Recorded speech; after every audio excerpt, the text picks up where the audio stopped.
David, I'm beginning to characterize you as like an emaciated beagle, I have to admit.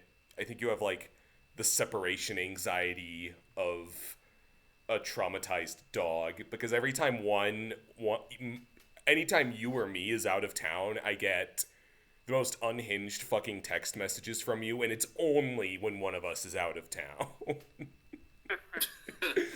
What are you talking about? What did I text you?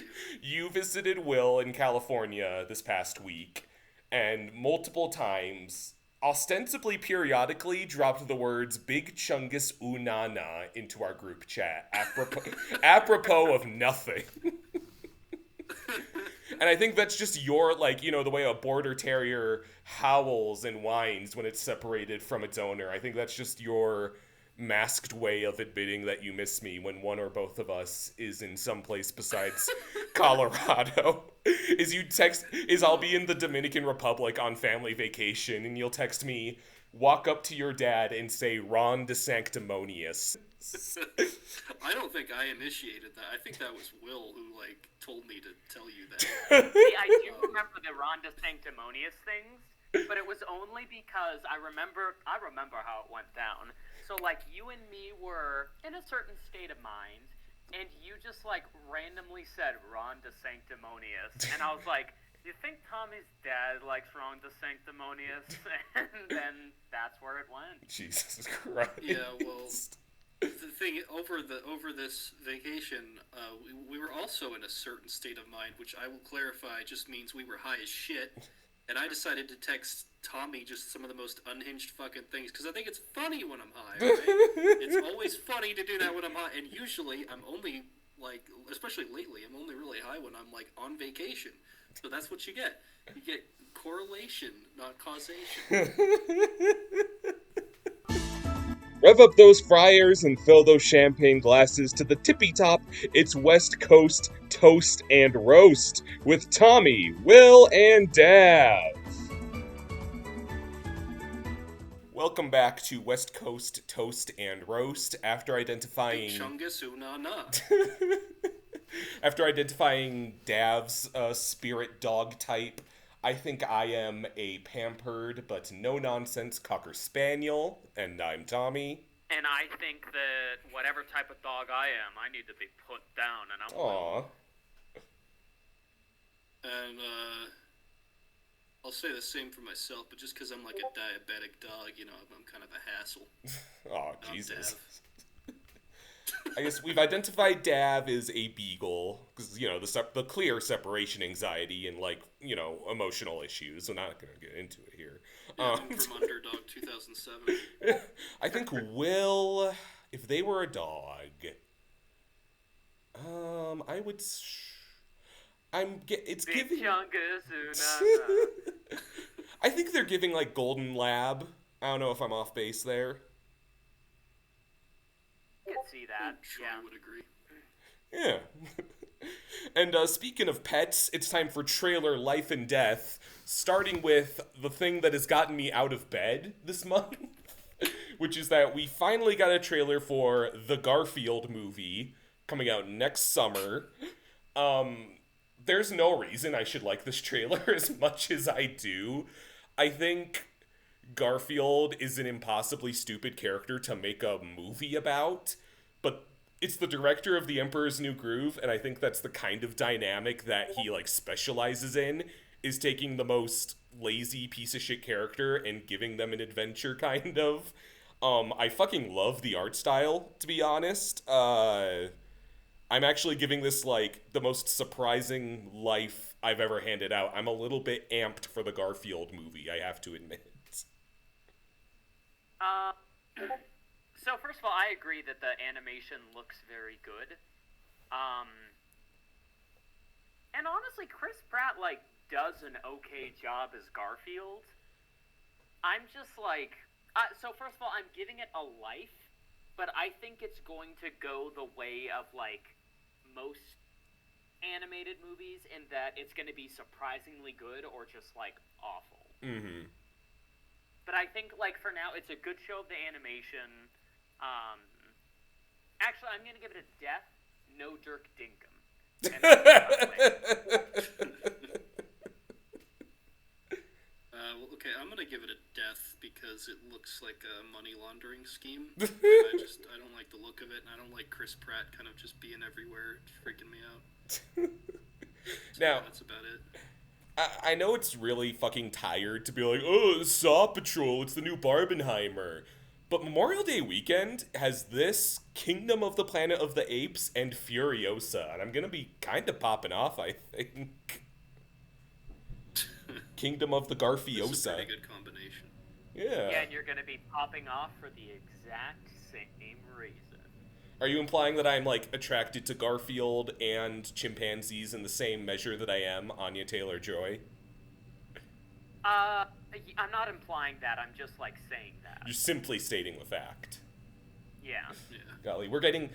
By the time you're listening to this, we might have the Furiosa trailer. It's supposed to be on Thursday, but it's also Thursday in Brazil, so maybe, like, Wednesday night, Thursday afternoon-ish for us. I'm kind of not sure.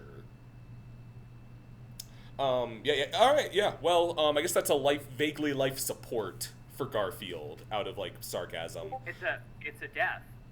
No, I'm giving it a death, Tommy. If one person gives it life, it's life support, and I'm really looking forward to the Garfield movie. Tommy, I don't care. Dirk Dinkum is not in it. We're not putting it on life support. Okay, come back to this podcast in June 2024. I think I know the plot of this movie already, actually, because there's the part where Garfield like flies off of, like, has a slapsticky, slaps into a tree, flies into a mountain, and he flies into the Garfield Thanksgiving Day float. And at first I thought that was just like kind of a cheeky gag, but you know how John Arbuckle, his job in the Garfield comics is cartoonist. And I'm starting to think the plot is he draws the Garfield comics based on his own cat.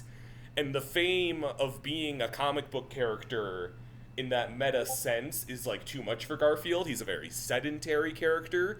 So that's when he reunites with Vic, who's his dad, and Garfield has to have this struggle against his roots and those humble beginnings and his longer legacy family. I think that's where this is headed. Yeah, I mean, you know, John Arbuckle really is like the Rohan Kishibe of this universe. And I don't really, like, blame Garfield for... I mean, you know, his father, like, his father's name is Vic, and I think that if my father's name was Vic, I would also eat myself into obesity. You know, John Arbuckle and Lex Luthor are going to share an actor in this next wave of film. Oh, is that Nick Holt? Yeah. Jesus Christ. That's just perfect. That brings us to our video game trailer of the month. I chose Wallace and Gromit: The Grand Getaway, which is a VR game of the Wallace and Gromit IP, which I think is a very cute idea. I guess this is always a annoying conversation to have. I'm just not used to the new voice of Wallace, for heaven's sake. What do you both think? No, I agree. It's just like, I mean, like, obviously no one's gonna replace the original, but it's just very jarring. Mm-hmm. Like, I love Wallace and Gromit, but I don't think I'm giving this a life. Because it does seem a bit like a run-of-the-mill VR game. Mm-hmm. And at the same time, like, you know, I don't expect them to, like, AI dub over, like, the voice of Wallace. You know what it is?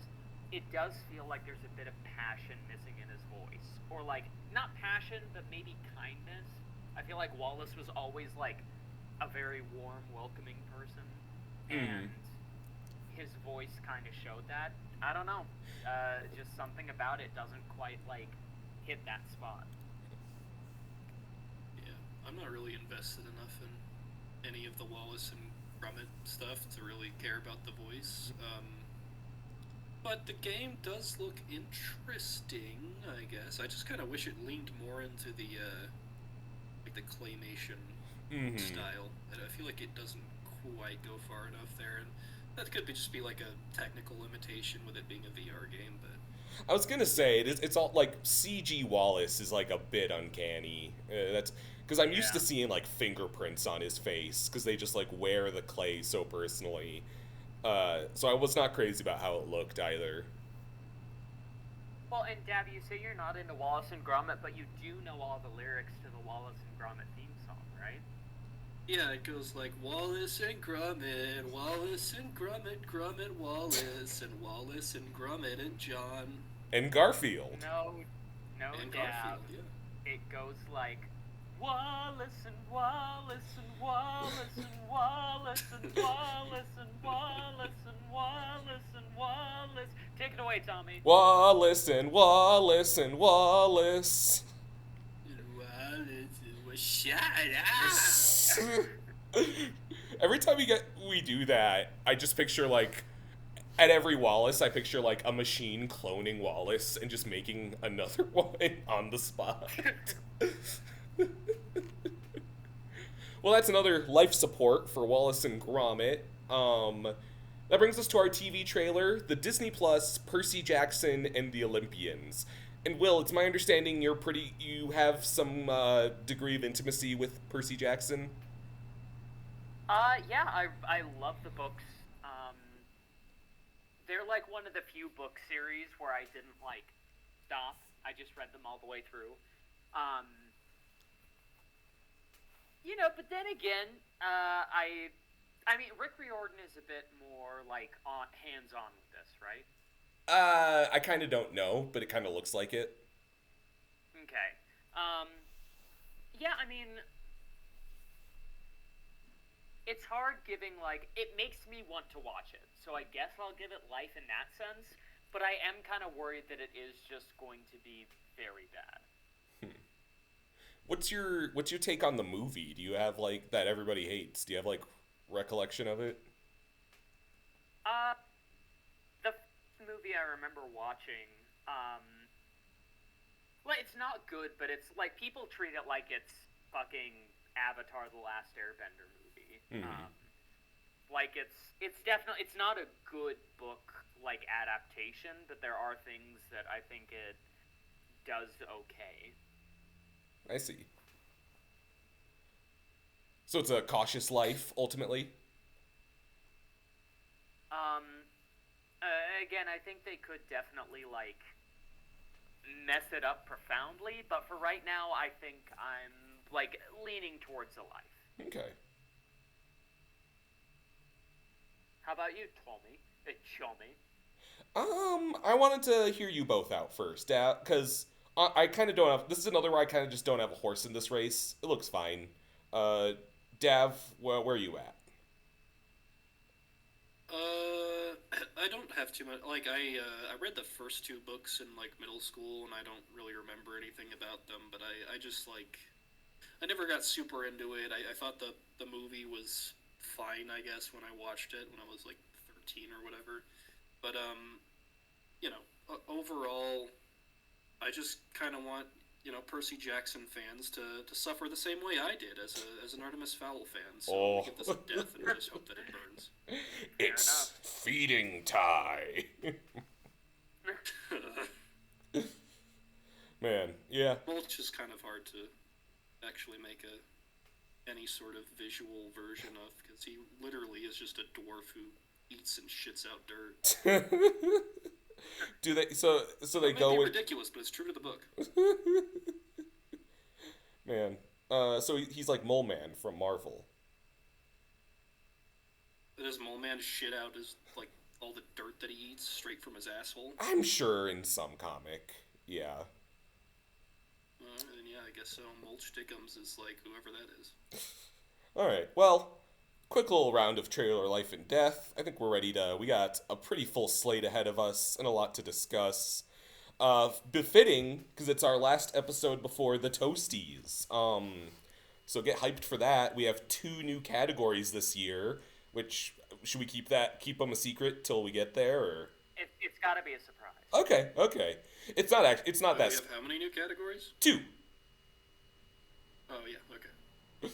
Is that... Are you forgetting? Because we were discussing sense. one of them. If it was 3, I don't know how I would be able to handle that. But 2, I can do that. Because we were discussing one of them, and do you remember what the other one is? Oh, yes, yes, yes. I won't reveal it because that would be spoilers. Yeah. I don't want to have to admit I'm a dumbass. Just don't... So, yeah, it's not that special, but it's pretty neat. Yeah, I'm trying to assemble how we want to do some guests and stuff, because it looks like we'll be recording remote, because I think we'll be staying home for New Year's. So I'll have to see if I can just get the other guests to hop on Discord, and who those guests will be. There might be someone new. Maybe. Kinda, sorta. We'll see. We'll see. Will. We'll see. Okay, so we all watched a few of the same things, quite a few. There's two shows that we all loved. There's a movie we all hated, and a movie that I have to admit I kind of liked, but neither of you really liked it. Where to begin? Where to start? Let's start with the shows. All right. Well, we're on. I was gonna say, should we do the one we really liked or the one we really liked? But I think we're on the same page of both those. Let's talk about Scott Pilgrim. Because that's gonna take maybe the longest, because it's blown my fucking mind, and it's all over the place, and I love it. Yeah, it's incredible. It kind of, like, blew me away. I've never been so invested in these characters. Can you rattle off some of your favorite characters, Will? So, I mean, I really like Todd. Yeah. I like pretty much, like, all the exes except for the twins, because they didn't get anything. There's a character outside of the X's that you're forgetting, Will. And... who's that? And, well, okay, I'm trying to go through it. There's Scott. There's Ramona. Help me remember them. Help me go through them. I feel like this is setting up for a gag. There's young Neil. Mm-hmm. There's Wallace. Whoa, who? What? Listen, Wallace and Wallace and Wallace. You know how many people clicked off of this podcast just now? If you're still listening, nope. I'm sorry. But, like, goddamn, this is, pretty incredible. My one complaint is that, like, because all of the fights in the show were so good, I just wanted, like, one more that was kind of like the, I guess, culmination of everything. That's my only complaint, and that's why I didn't rate it a 10, but everything else is fucking amazing. I would also kind of argue, because it's the same cast as the movie, I'd argue they're better fits as their voices. Yeah, quite possibly. I think they were given kind of an impossible task to begin to resemble their forms in live action, and they do pull it off, I think, but I think that's just a sign of the characters ultimately translating best as drawings. Yeah. And God, the animation was so good. The opening is amazing. Kind of to what you said, I do feel a little cheated out of, like, an actual Todd fight, even though he does get to participate at the very end. Yeah. I don't think we need to worry about spoiling that particular plot point of this whole thing, because the cat's kind of out of the bag already. It does seem that way a bit, yeah. Yeah. You heard it here first, folks. Todd's gay.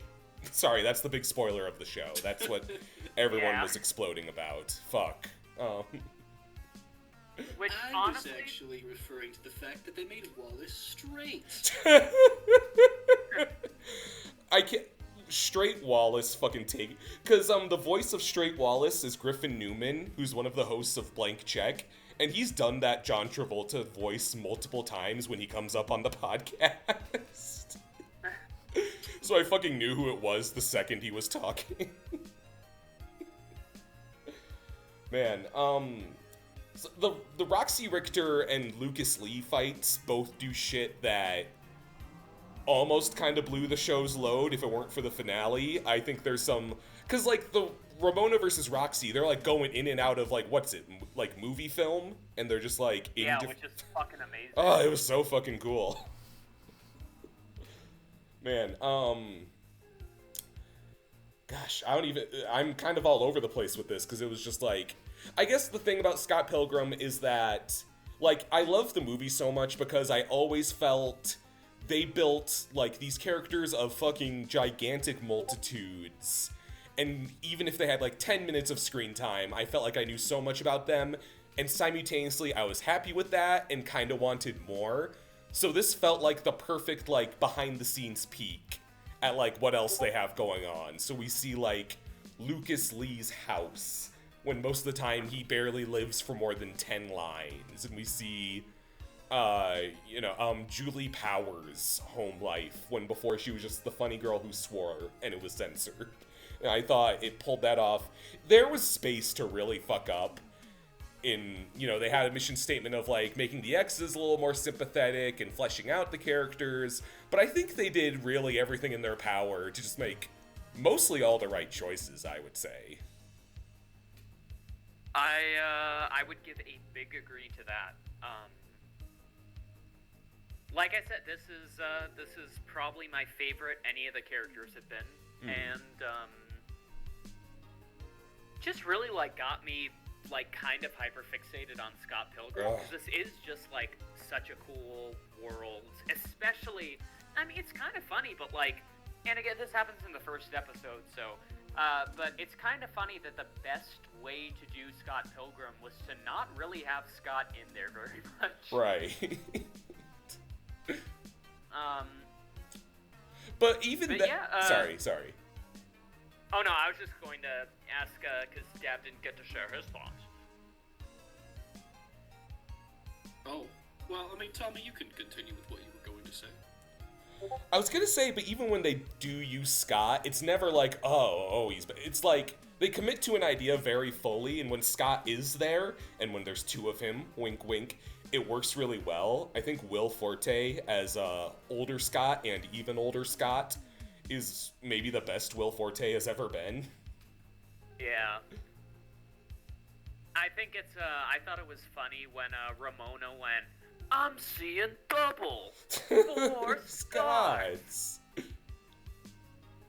Dev, I want to hear from you. You've read the books most recently. I'm sorry.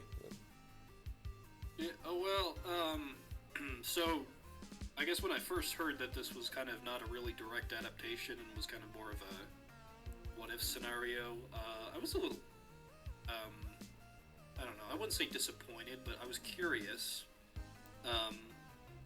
And I think that part of the story is very good. I really enjoy how this was all pulled off. And of course, like, it's animated beautifully. The music is fantastic. Every single voice actor is giving 100% here. It's awesome. Especially Weird Al. Yeah, especially Weird Al. God, I kid you not, when that happened, I, like, looked at Dav, and I was like, because obviously, I was stoned out of my mind, and when that happened, I looked at Dav, and I was like, Dav, pause it. There's no fucking way. There is no fucking way, and it turns out, there was a fucking way. No, I vividly, I was also stoned, but I vividly remember looking over at you when his voice started up, and you just had, like, your mouth was, like, the widest open I'd ever seen. You were just completely stunned by what was happening on the screen. I mean, because, like, it's a really good show. I didn't think they'd fucking put Weird Al in it, though. Well, like, if you asked me how to make it better, like, up until then, I would have made a joke like, oh, you could put Weird Al in it, but... Well, like... And, like, Edgar Wright says he emailed the original cast, and they all emailed back within 3 hours that they were all in. Which one do you think was like, and hey, I have Weird Al's number. Do you think that was Michael Cera, who was like, yeah, and I'll bring Weird Al, too? And I think it's probably like a case of Weird Al just stumbled on set, and they were like, "Oh shit, Weird Al's here." Well, Weird Al's a vegetarian in real life, right? Yeah. So it he's might have been a Todd. So he's vegan powers. I think that explains a lot about him, actually. Yeah, that's why fucking Goku would be begging for his mercy. Yeah. Yeah, overall, I guess my ultimate thoughts on this are that, like, as it stands on its own, it's freaking amazing, and, really just as, like, another part of kind of the Scott Pilgrim property, because, like, you know, you got the movie, you got the comics, you got the game, and now you got this, and they're really all, like, pretty distinct ways of kind of experiencing the story, and I think that there's a lot of value in that. Really, I think my only complaint, the only reason this isn't like a perfect show for me, is that it feels like this is really made more for, like, almost entirely for people who watched and liked the movie, which, like, obviously that's going to be a pretty big audience.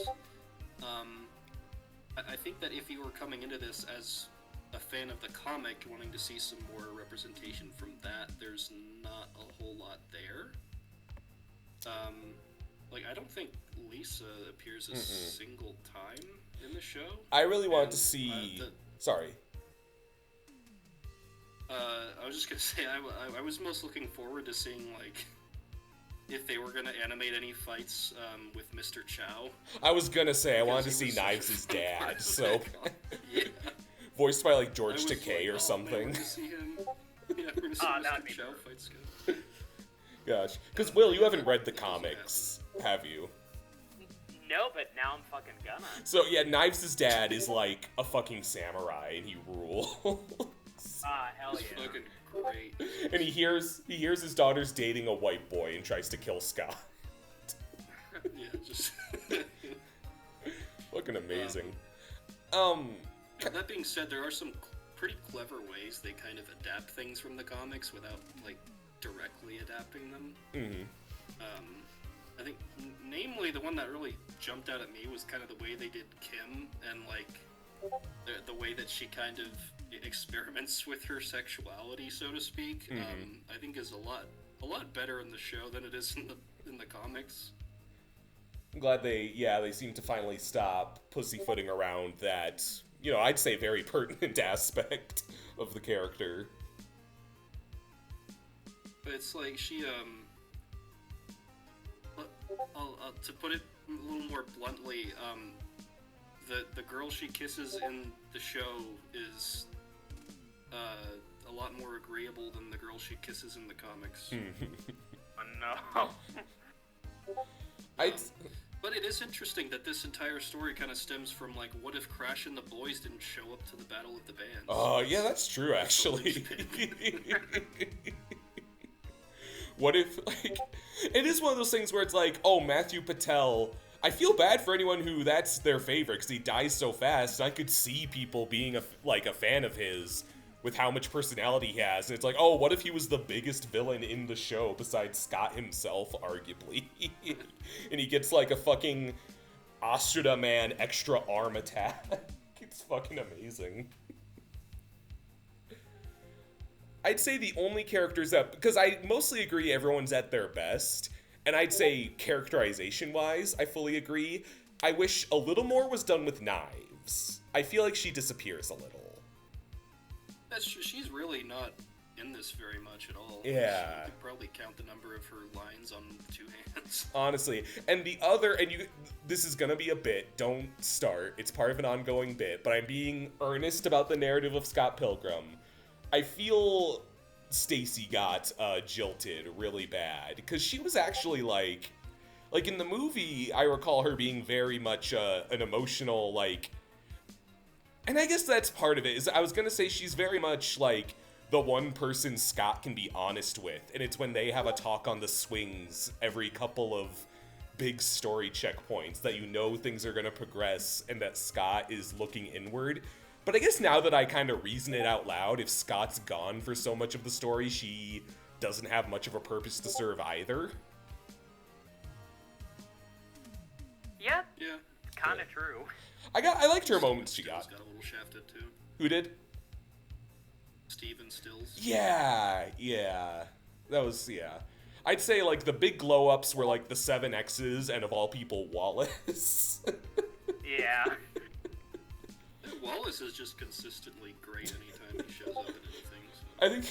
I think Wallace Wells drunk homosexual is one of my 5 favorite drawings in a book ever. Well, ultimately, and I think that, personally, my opinion anyway, the biggest glow-up for any character was honestly Ramona. Mm-hmm.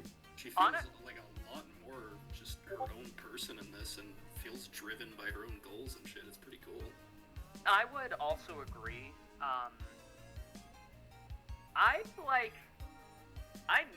I'm gonna be honest, I never liked Ramona before this, but now she's like one of my favorite characters.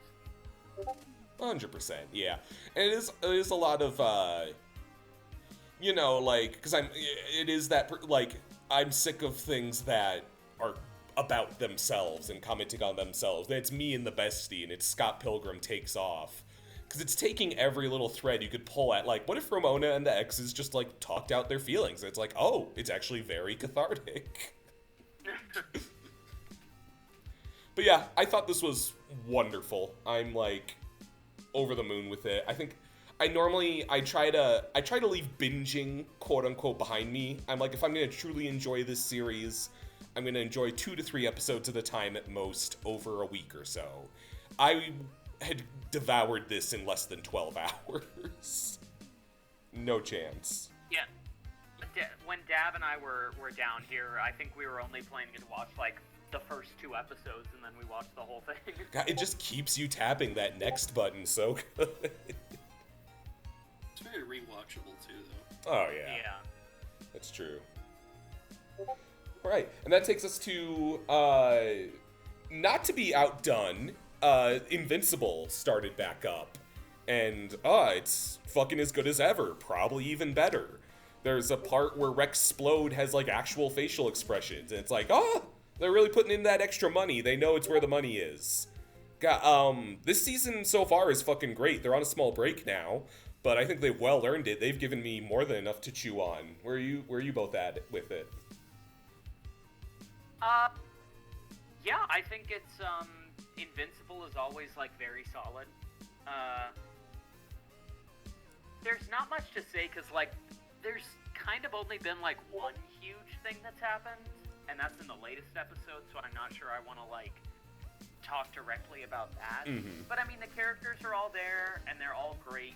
The animation is still great. I think, if anything, this season has me more excited for what's to come than the last season. Mm-hmm. And, like, last season, still peak, but this has me, like, really, because, like, shit's getting real. 100%. Yeah, it's great. I mean, you mentioned the animation glow-up, which is definitely true. I feel like the worst animation in season 2 is still, like, on par or better than some of the best animation in season 1. Especially considering the sort of, like, middle part of that season has some really, really bad animation in it. So it does feel like Amazon finally gave them a good budget, and we're seeing some really good results from that. Absolutely. A lot of, gosh, and I know they're following the comics super close, but, like, I'm anxious for them to do, because they introduced, I think, like, a handful of new characters in episode 1. We got, like, Bulletproof and Angstrom Levy and a couple others, and I'm anxious just because I know, like, I'm on the Invincible subreddit. I don't click the spoilers, but people love to be like, oh, you're not ready for what happens with Bulletproof. And I'm like, so are we going to get to see? It's a situation where I'm like, okay, are we going to see it now, or am I going to wait another 2 years, or what? You know what I mean? Man, I was reminded the that... same thing that happened to The Boys before a lot of that shit got decanonized. Yeah. Yeah. Man, I'm, like, it's one of those things where it's like, even... Just every character is such a niche crowd pleaser where it's like, oh, we have extended Mauler Brothers content and it's fucking amazing. I love the Maulers so much, all billion of them, living or dead. You're the clone. God. It was fucking brilliant that they, like, gave one a deformity that made it clearly the original, and that, like, immediately destroyed their relationship. It was so fucking good. And I think it does I hate that it's like a checkpoint of discussing things that were like, how does it do multiverse? Its multiverse stuff isn't as, like, annoying as it could be, you know? The multiverse stuff is like, it's not like oh, what if Tom Cruise was Iron Man? It's like, what if this thing that happens, like, just, recently was different? Like, it's not... I feel like it's a lot less self-serving. Yeah. It's not for, like, fans, like, I don't see them, like, using it as an excuse to bring in the Ninja Turtles or some shit. Yeah. It's there because it serves the plot. Right. Doesn't he meet Spider-Man, though, in the comics? I guess they probably won't do that in the show, but that's what everybody's, like, waiting for, see if they do the crossover. Yeah, I feel like that might be a little bit too much of a nightmare for them to try to arrange. Ugh, yeah. Well, if Bohemian Rhapsody could kind of happen, then who knows? Ooh, and then the big Alan the Alien episode. Jesus Christ. Fuck that. Poor guy. Good old Alan. Oh, poor Alan. Well, I feel like the episode with a lot to discuss was arguably the last one, but I don't... Like Will said, I guess the cat isn't as much out of the bag as it is with Will Forte's even older Scott, who is also Ryu. So do we want to maybe keep an envelope on that one? I think we should definitely discuss it maybe when the entire season is done. Yeah, I think there'll be talk at the Toasties here and there, definitely, in different areas. I will say... Have you both noticed that the Invincible official Twitter is like, whoever's running it noticed that the show is so good that the Twitter just had to be really fucking terrible? No. Like, what? They're posting shit like it's shit like imposing Admiral or Commander Krieg, the one Viltrum, into the Blurry Crabs meme and being like, when you realize who the voice of Krieg is. Jesus Christ. Shit like a picture of a picture of Adam Eve's dad and being like, is he a worse father than Omni-Man? Like, don't tell me how to feel about your fucking show. What are you doing?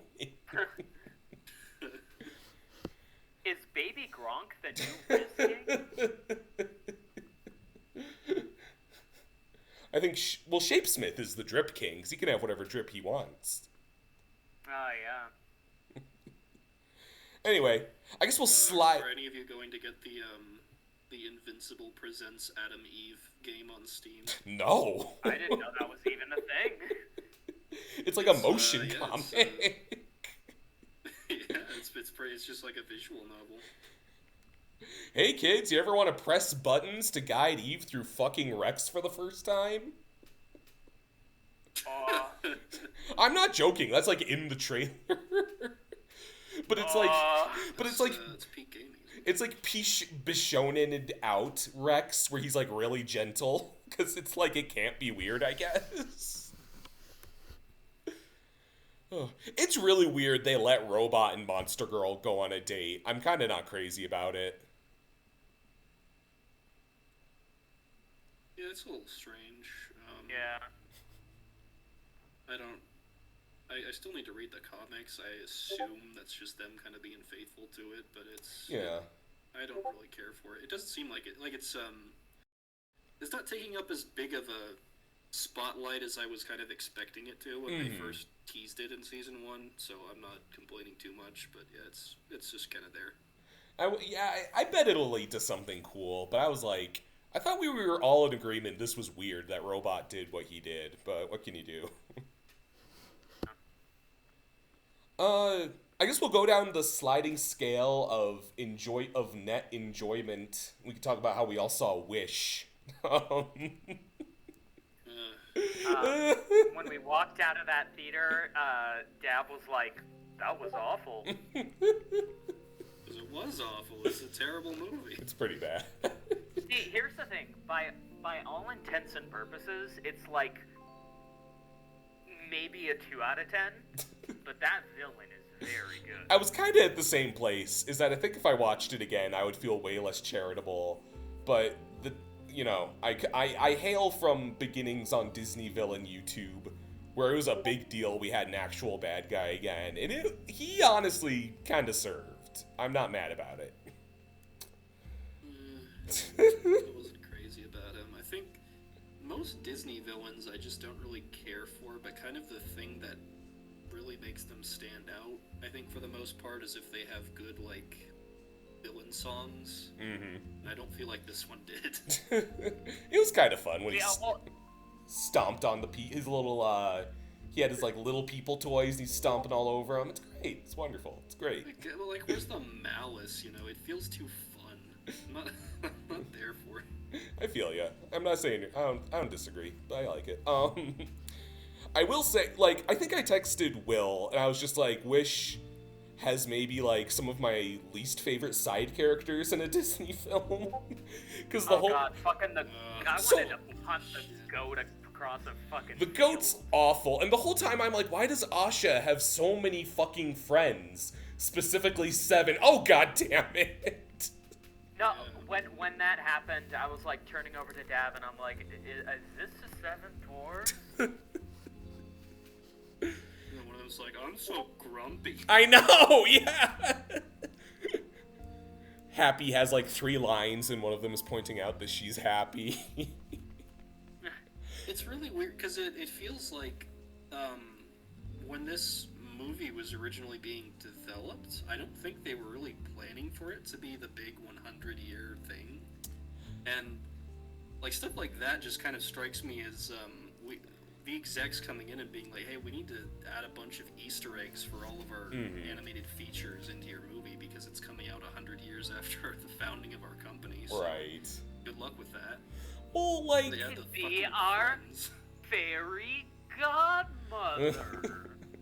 I would argue that they knew exactly what this would... Because this isn't an adaptation of anything. Like, this isn't an old fairy tale, as far as I know. So they took the concept of a wish and stretched it into a narrative that kind of doesn't make sense. And that tells me that they entirely intended this to be the 100-year thing. So they could just, like, shoehorn in any reference they could. I guess, like a blank slate, they can just put anything on. Right, that's the thing. And, like, wishing is such a universal concept, because every Disney character wants something, because every character wants some things. Without desire, there is no conflict. So, you know, it was pretty easy to do that. So, but I don't know. It could be maybe a little column A, a little column B. I don't know. I'm gonna Speaking of, Asha's I Want song is like one of the worst I've ever heard in my life. Is that the I Make This Wish one? Yeah, it's so... I make this wish. Yeah, the music's not... The lyrics, if you listen to them carefully, are not saying anything. No. You could apply that to any other Disney character, and it would apply to them. What was honestly, like, this movie might have, like, some of the worst songs in Disney history. I don't think there's one... Like, even with Disney movies I don't like, I'm like, okay, that one song is kind of good. I never had that moment here. All of the songs suck. Yeah, especially like Moana and Encanto had some bangers in them, and this just has nothing. What kind of... I'm about to become the leave the $1 million company alone meme. Here's, like, my 2 threads on it. Here's what, like, has me in a weird different place. Is, one, I kind of liked the... I'm not saying I like the song, the You're a Star with all the... I'm not saying the song itself was necessarily great. But here's what I have to admit the breadcrumbs I liked was, it does kind of have that message that's like... And this is like a backhanded compliment that the wishing star concept is so fucking arbitrary. And I feel like the narrative almost acknowledges that, in that this is a movie that tells audiences that if they have a wish, so to speak, they have to go seek that out and not rely on anyone or anything in particular to just, like, grant that. And I feel like that's a message that doesn't always get carried across in, like, children's movies. You know, perhaps it's approaching a challenging thought that they represent in a creative way where everyone has a little Kirby star in their chest. I kind of threw my hands up at that. I'm like, okay, I would teach that to children. Absolutely. And I feel a little like we're in such a culture war. Oh, no, that's the wrong term. That's taking it way too seriously. We're in such a place...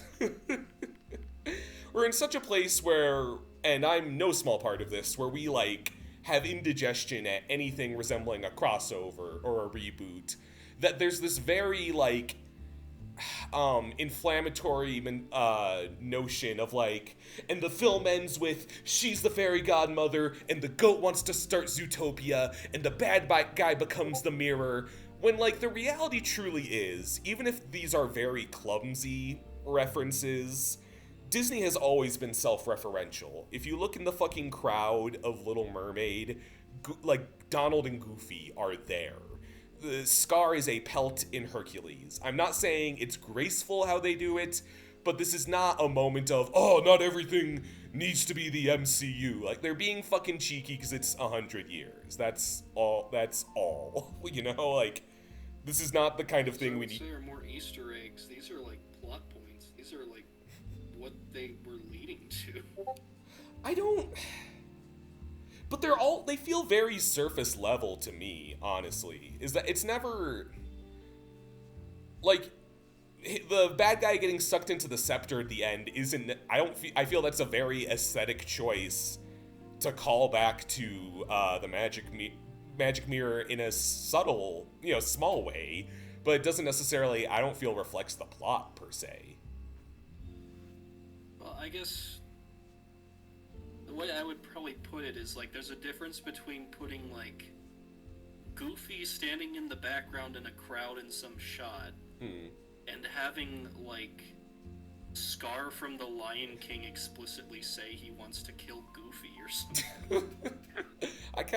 Like, when it becomes a part of, like, something the characters are acknowledging is happening, then it kind of crosses that line for me where it's too far. I would say we saw Hercules directly interact with Scar's corpse in Hercules. That's just where I'm at.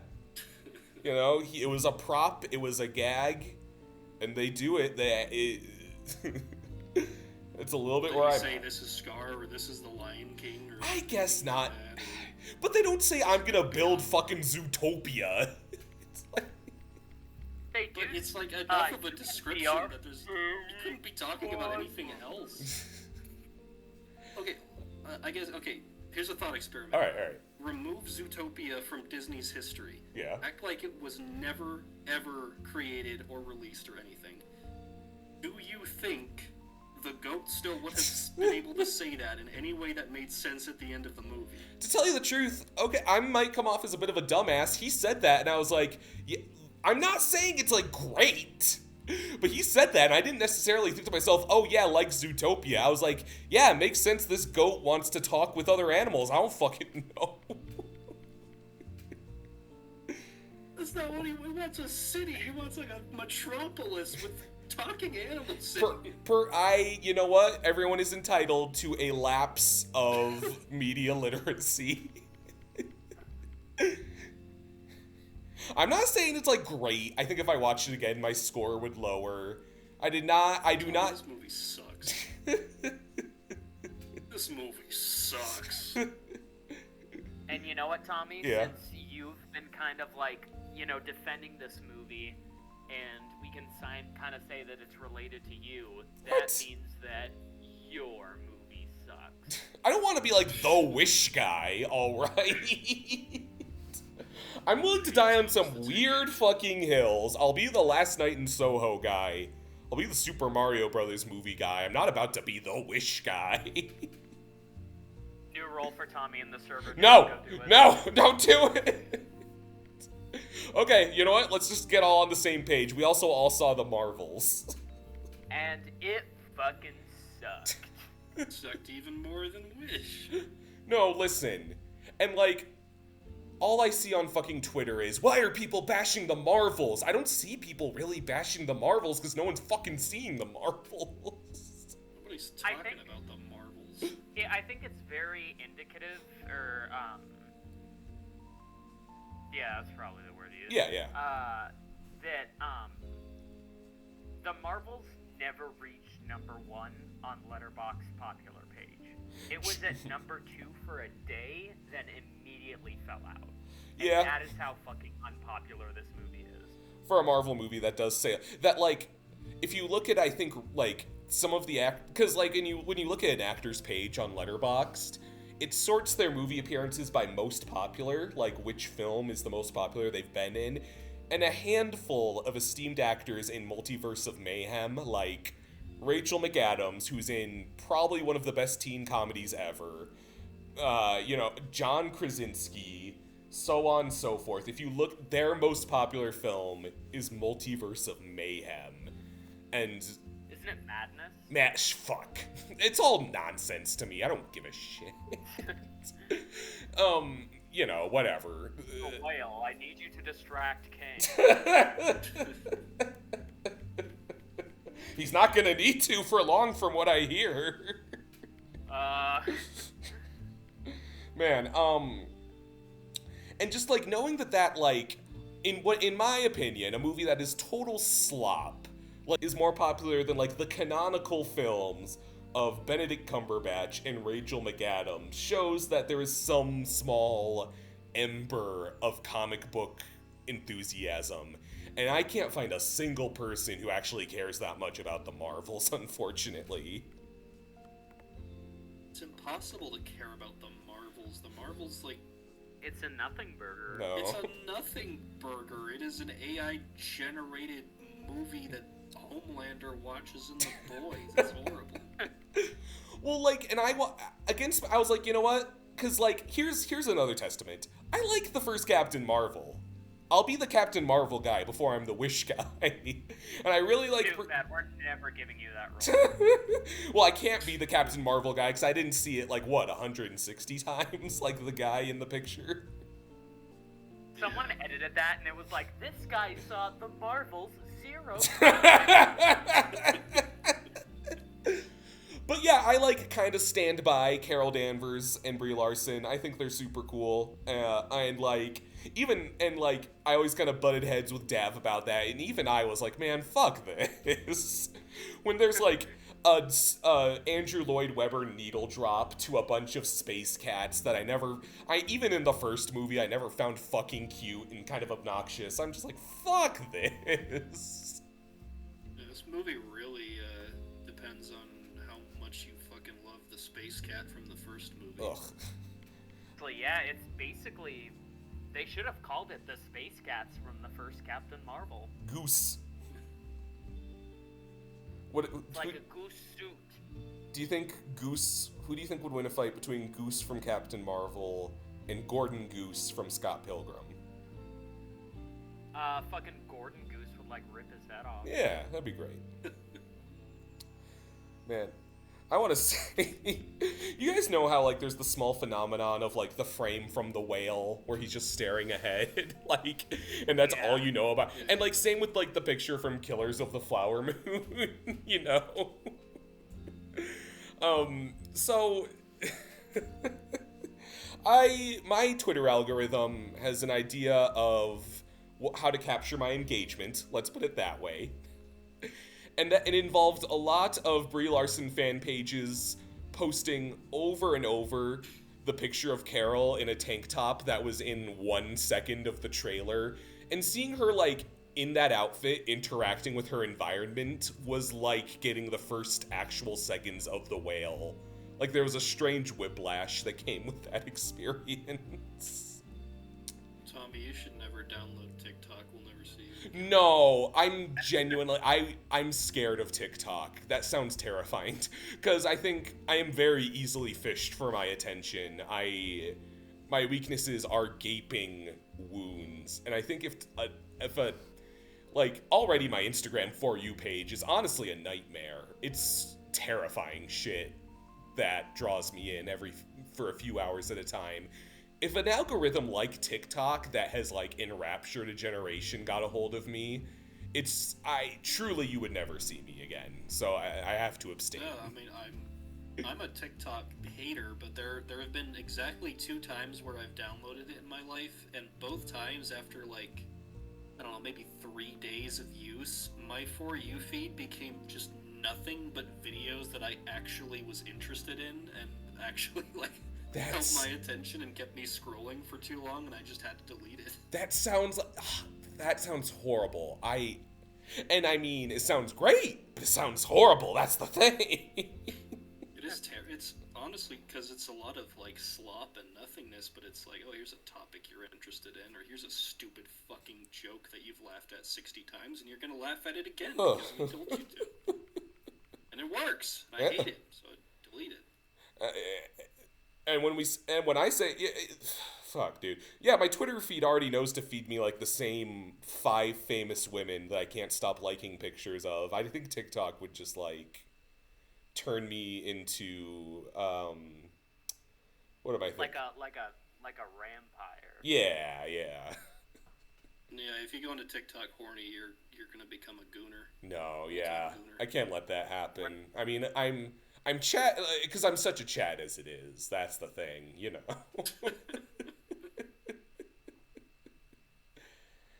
That's precisely, yeah. Anyway. The fuck were we even talking about? The Marvels. Which? Oh yeah, the Marvels. Yeah, the Marvels. That's a movie. Oh. Are we ready to move on from that? As the most boring villain in the MCU, which says a lot. Darman. I thought they were saying Darman the whole time.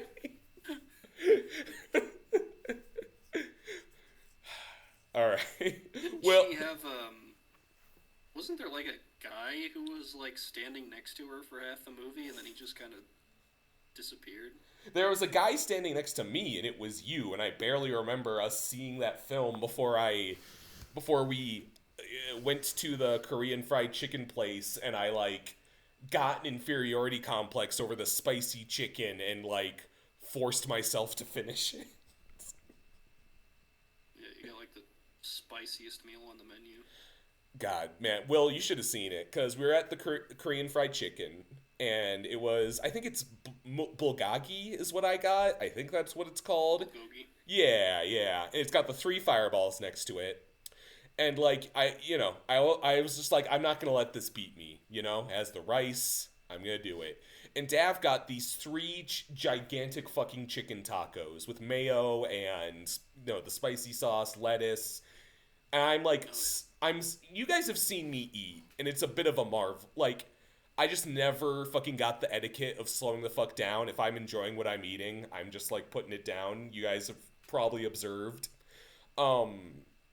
The bulgogi had me, like, slowing down a bit. Like, I was apologizing to Dav, like, we're gonna be a little late for the arcade, man.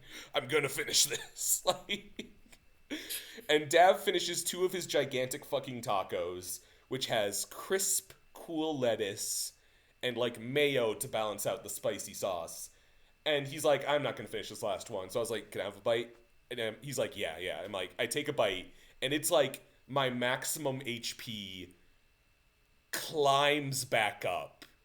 And so, just to prove I'm not too weak for this Korean fried chicken, I am double teaming a 3,000 calorie chicken mayo taco with the spicy, like, 4,000 calorie bulgogi. And I just hated myself after the fact. Good-ass tacos, though. Oh, yeah. Next time you come down, you'll have to go to Dave's Hot Chicken, where the spiciest level, they make you sign a fucking waiver. Oh, Jesus. That's where the fast food, the Monster Fuck singer says he had to go to the emergency room when he ate there. Oh, all right. Will, why don't you start us off with our first round of tops individual? Are we seriously going to skip the post-credit scene from the Mordon? Oh! Because it was fucking stupid. That was like stupid, but it's like the only thing worth talking about. You swinging me back to the post. It's like me climbing to the top of a peak, and then like there's some ice, and I slick, and I fall right back the fuck down. I was like, well, that's behind me.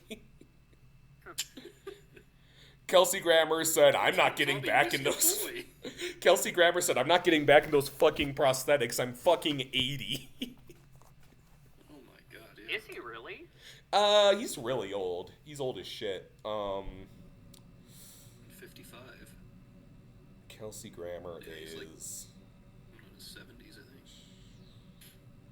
Oh, he's only 68, actually. Yeah, 68. Well, I guess because, like, Frasier, I imagine just being, like, perpetually 40. And that was, like, by now 30 years ago. So, interesting. Oh, well. Yeah, he's 68. He's filming a whole-ass Frasier reboot that's not terrible. So, he really just had no patience to be Beast again, I get the sense. Like, they couldn't have gotten anybody else from the giant cast of the X-Men. They had to pick the one that they would have to CG. Well, is that because... Is he the most visually outlandish, potentially? And that's, like... Because, like, if you put in James Marsden, the audience could have some inkling of, like, is that just a new James Marsden? Like, is he going to be like, hold on, I have to heat up this soup.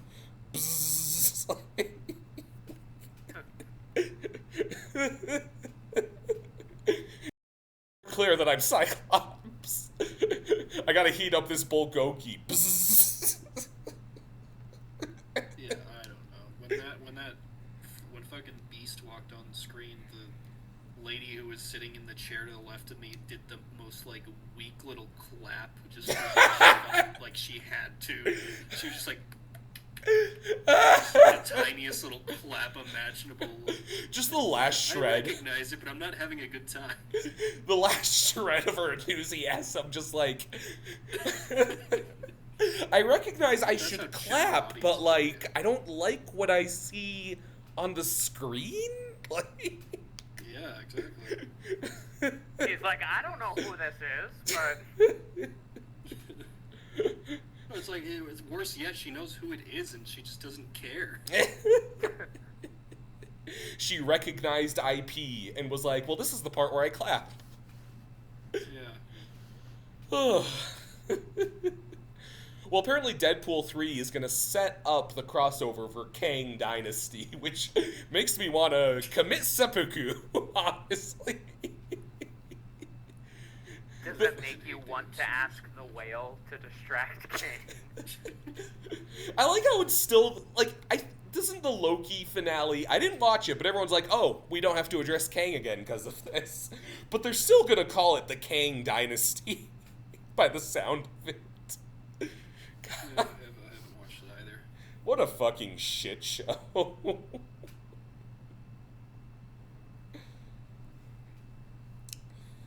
Alright, well, I need to rest my throat. I'm gonna heat up some Cyclops soup.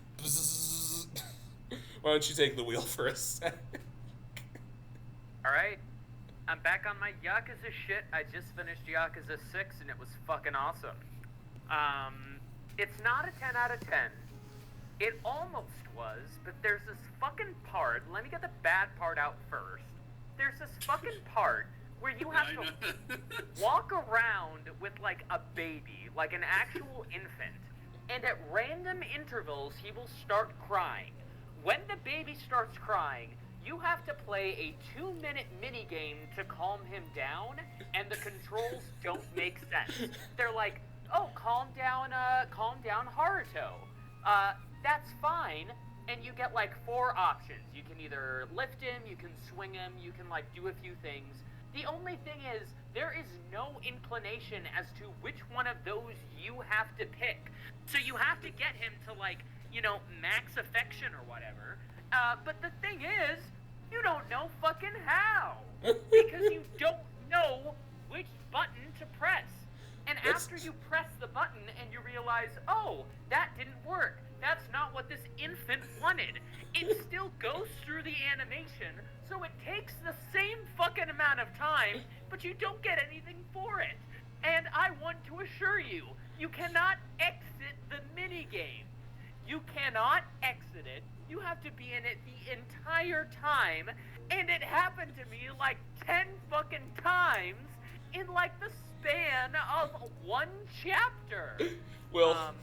Will, you ever play a little game called Yoshi's Island? Just offhand recommendation. Well, I got two things to say to that I don't think you're gonna like either of them. Number one, the reason the controls for that are so shit is because Yakuza 6 was originally a PS4 exclusive, and those buttons were motion controls. Number two, apparently Baby Haruto's activations are completely up to RNG, because on my second playthrough of the game, Haruto didn't cry a single time. I walked the thing without having to calm him down. Well, the sheer randomness and, like, arbitrary nature of Baby Haruto's tantrums and quelling them, I think is just, like, the most accurate possible allegory for taking care of children.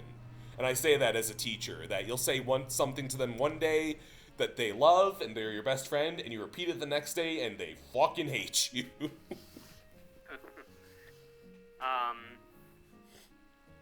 Yeah, don't remind me. Other than that, this game is peak. Definitely has, I'd say, the best combat since 2. There are a few weird story details. It was supposed to be like the end of Kiryu, and that's why in 7 we got the new guy. It's not the end of Kiryu.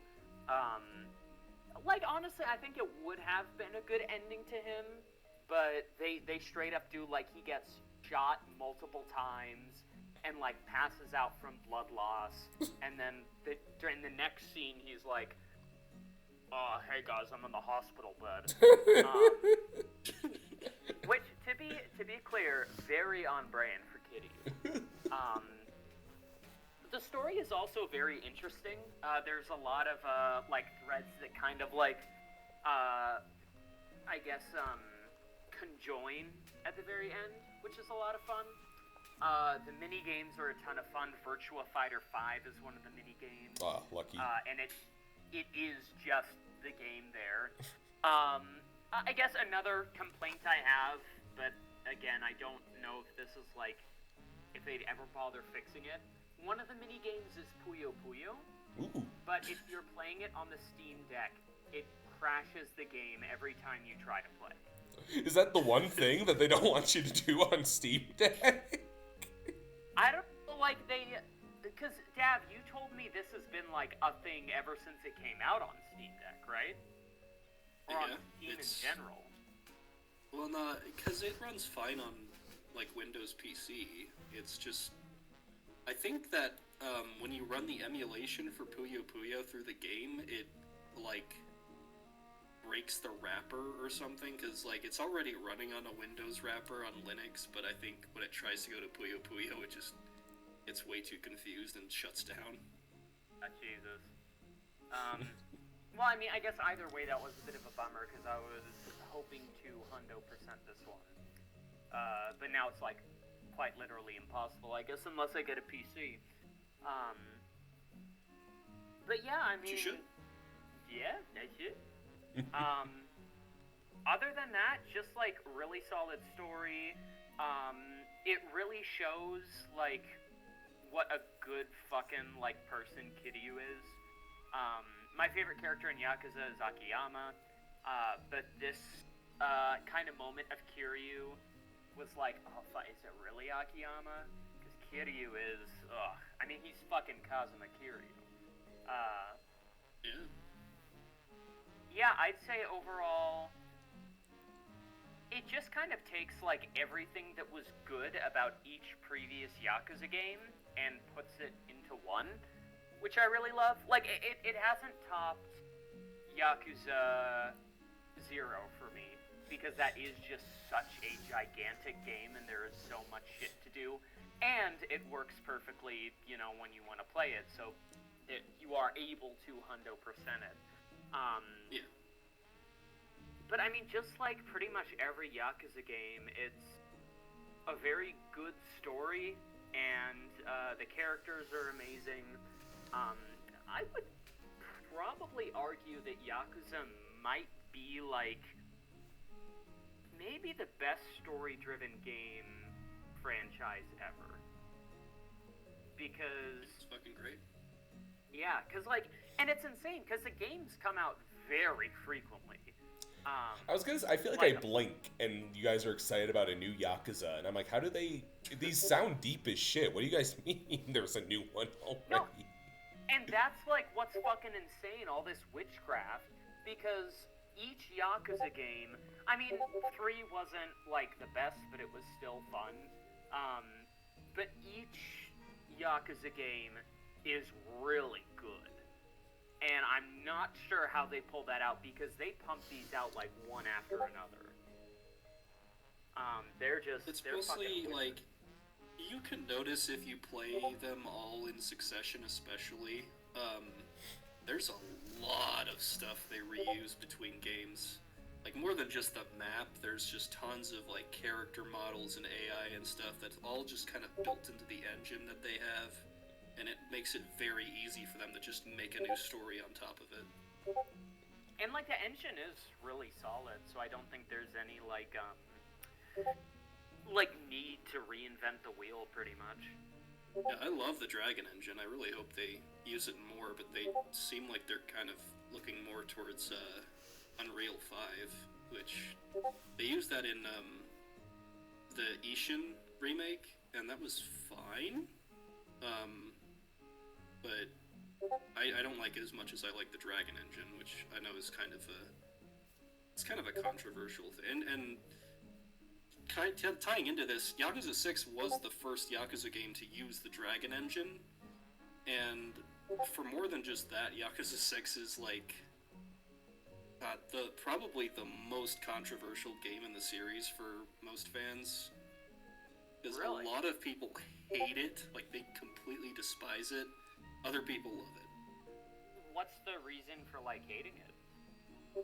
So, number one, I think, is that since this is the first use of the Dragon engine, a lot of the minigames do feel more like they're kind of there just to show off what the engine can do, as opposed to just being a part of the game. Like the fishing minigame, I think a lot of people point toward.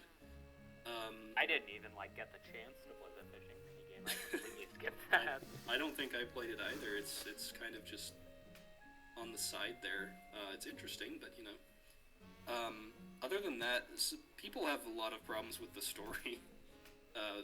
Especially, like, with the way it ends, which you already mentioned was kind of a cop-out. He's not dead. They're picking that up and kind of trying to redeem themselves with Gaiden and Infinite Wealth. Is he like... I'm sorry, is he like in the hospital bed and the doctor's like, the good news is you survived all those gunshots. And he's like, oh, thank God. The bad news is one of them was cancerous. Ah, fuck. No.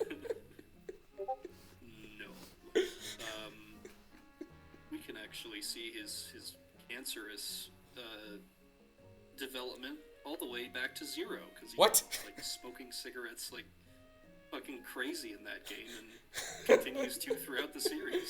So Kiryu's like, I've fought all the toughest other Yakuza, I've been shot, I've been raked across the globe, but I just can't put these stogies down, and that's my undoing. Well, that's kind of a classic, like, Western trope, though. I love that. I love it. I'm like... gonna have, like, gunslingers who die from, like, tuberculosis or something, and they're fucking miserable. That's true. That's true. Yeah, that's definitely there for that. One thing that a lot of people... Okay, this is one that I fully agree with, and I even thought it was stupid when I first played the game. You notice how, like, Haruka in this game is, like, really weirdly written? I mean, she's not really in it much. She's really not in it much, but, like, the parts where she does, like, the first thing that she does, one of the first things that she does is, after, Kiryu goes to prison, she kind of abandons the orphanage, honestly.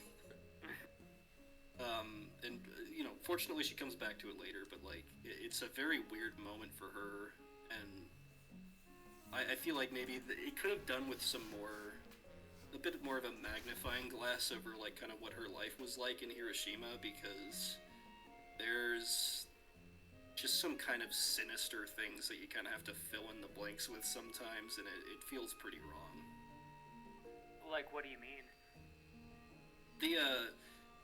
Until they finally reveal like who her baby daddy is, it kind of feels like they were implying that she was perhaps trafficked. Gee, yeah. There's some weird shit going on there, and I really don't like kind of what they did with Haruka's character in this, and I don't think we're gonna see anything good come of that. But yeah, I can see why people don't really like. I still love this game, but I can see why people aren't very big on it, and I can see why it's such a controversial entry. I mean, I had fun with it. I thought it was molto bene, and yeah, I mean, that's pretty much all I have to say. Dad, would you like to take it away? Sure, and Sponge... No.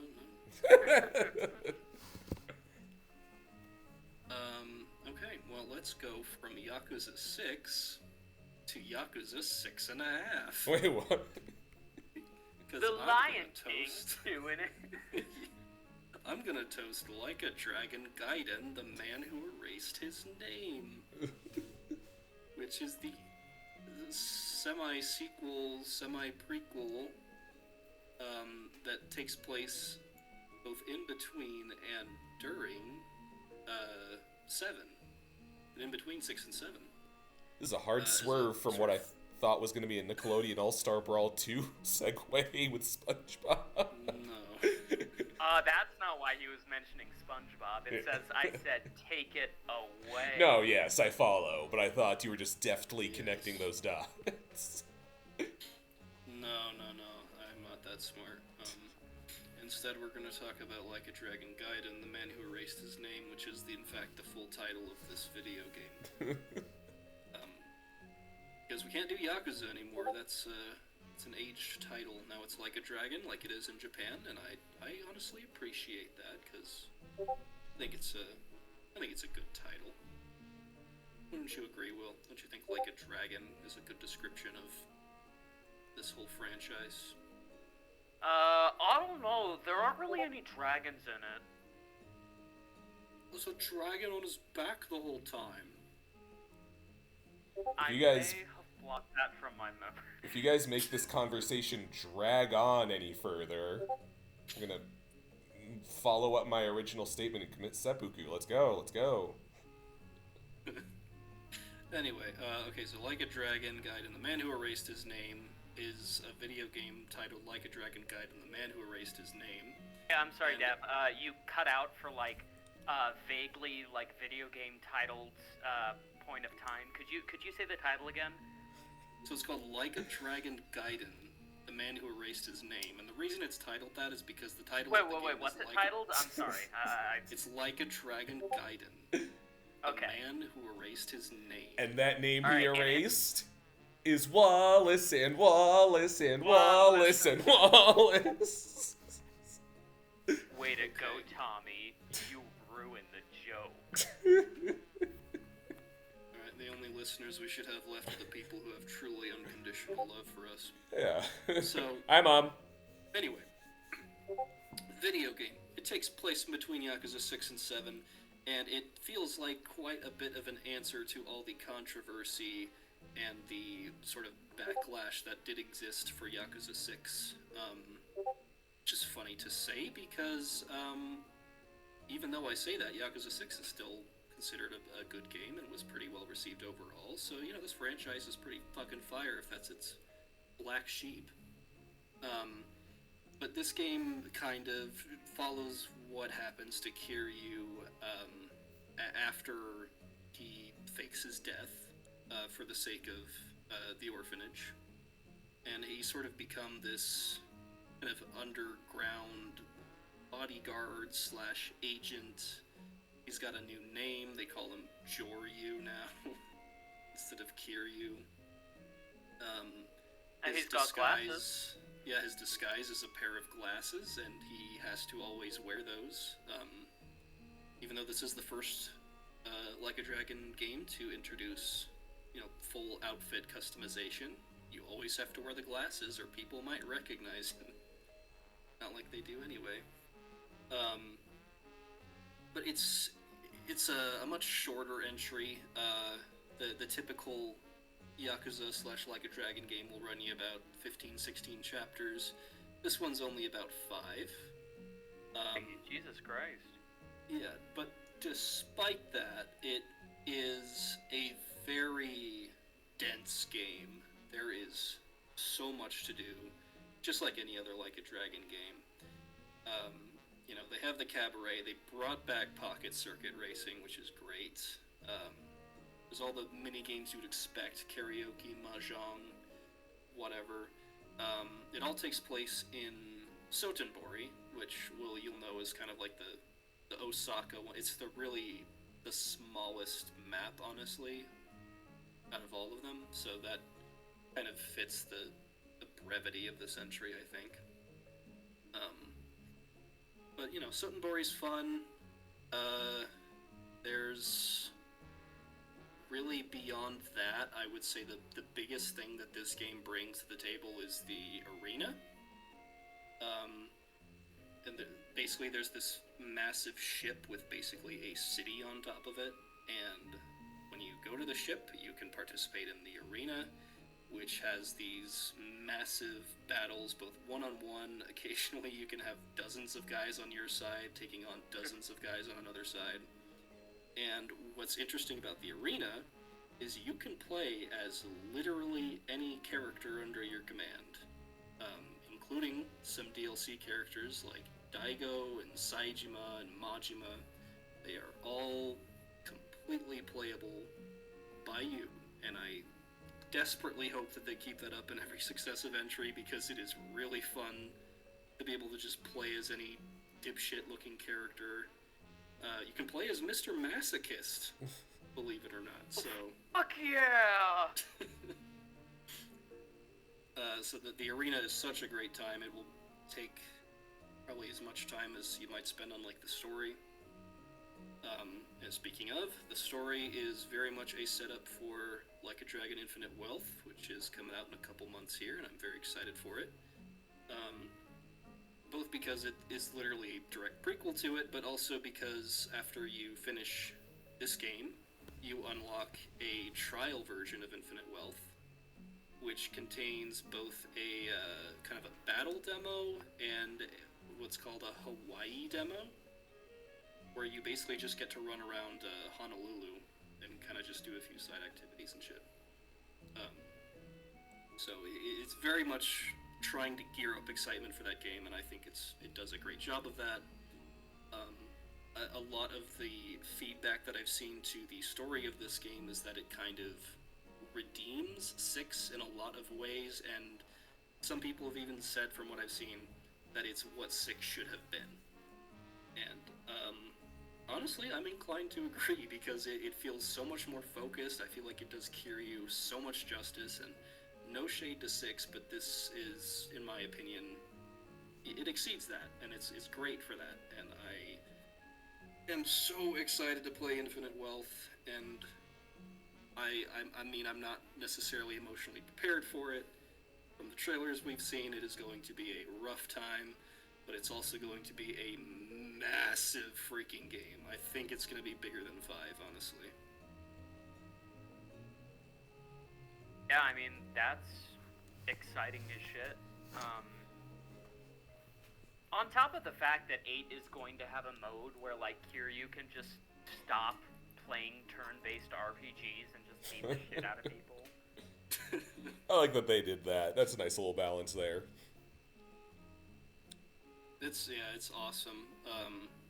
I love that the Judgment games will probably continue to exist as, like, the beat-em-up side, and Like a Dragon will be the RPG side, but Kiryu kind of being the link between the two just makes too much sense to me. It's awesome.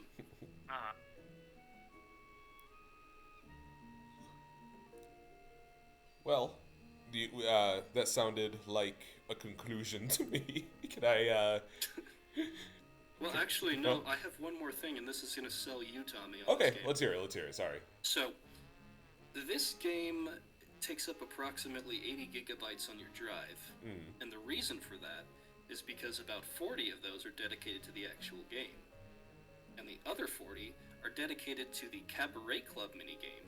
Oh. And the reason for that is because when you walk into the club, you can chat up 4K non-compressed videos of just a lot of very buxom women in full live action, by the way. Right. And attempt to win their hearts. And if you successfully do so, you're treated to a I would describe it as a fetish video for each of the 5 girls. Dav, this is like literally the plot of Rent-A-Pal. Does that key to you? We're gonna be like, oh wow, Tommy, you finally tried a Yakuza game. What did you think of it? And Tommy's like, oh man, I love the girls. We're like, what? And he's like, well, I did was play the Cabaret. I can leave anytime I want. I know. Does Kiryu still type like an idiot with his like 2 fingers out? No, in this one, it's not. They're not like cam girls. They're like. It's presented as he's walking into the club and like conversing with them, and you get like these dating sim prompts, and some of them are really stupid. So like. Yeah. So like it just shifts into live action when you meet one of them. Like. Yeah, it's just it's a POV live. They're like sitting on a chair and talking to you, and they'll like ask you a question. It'll stop, and you gotta answer a prompt. Like the series has done this before, but it has never done this. The point of like it taking up half of the game's drive space just so that they don't compress any of the videos. Golly, well. But you'd really appreciate it, Tommy. I think you should really get into the series here. It's a great jumping on point. Jumping on to something. But yeah, speaking of jumping onto things, let's jump right into Tommy's toast and or roast. All right.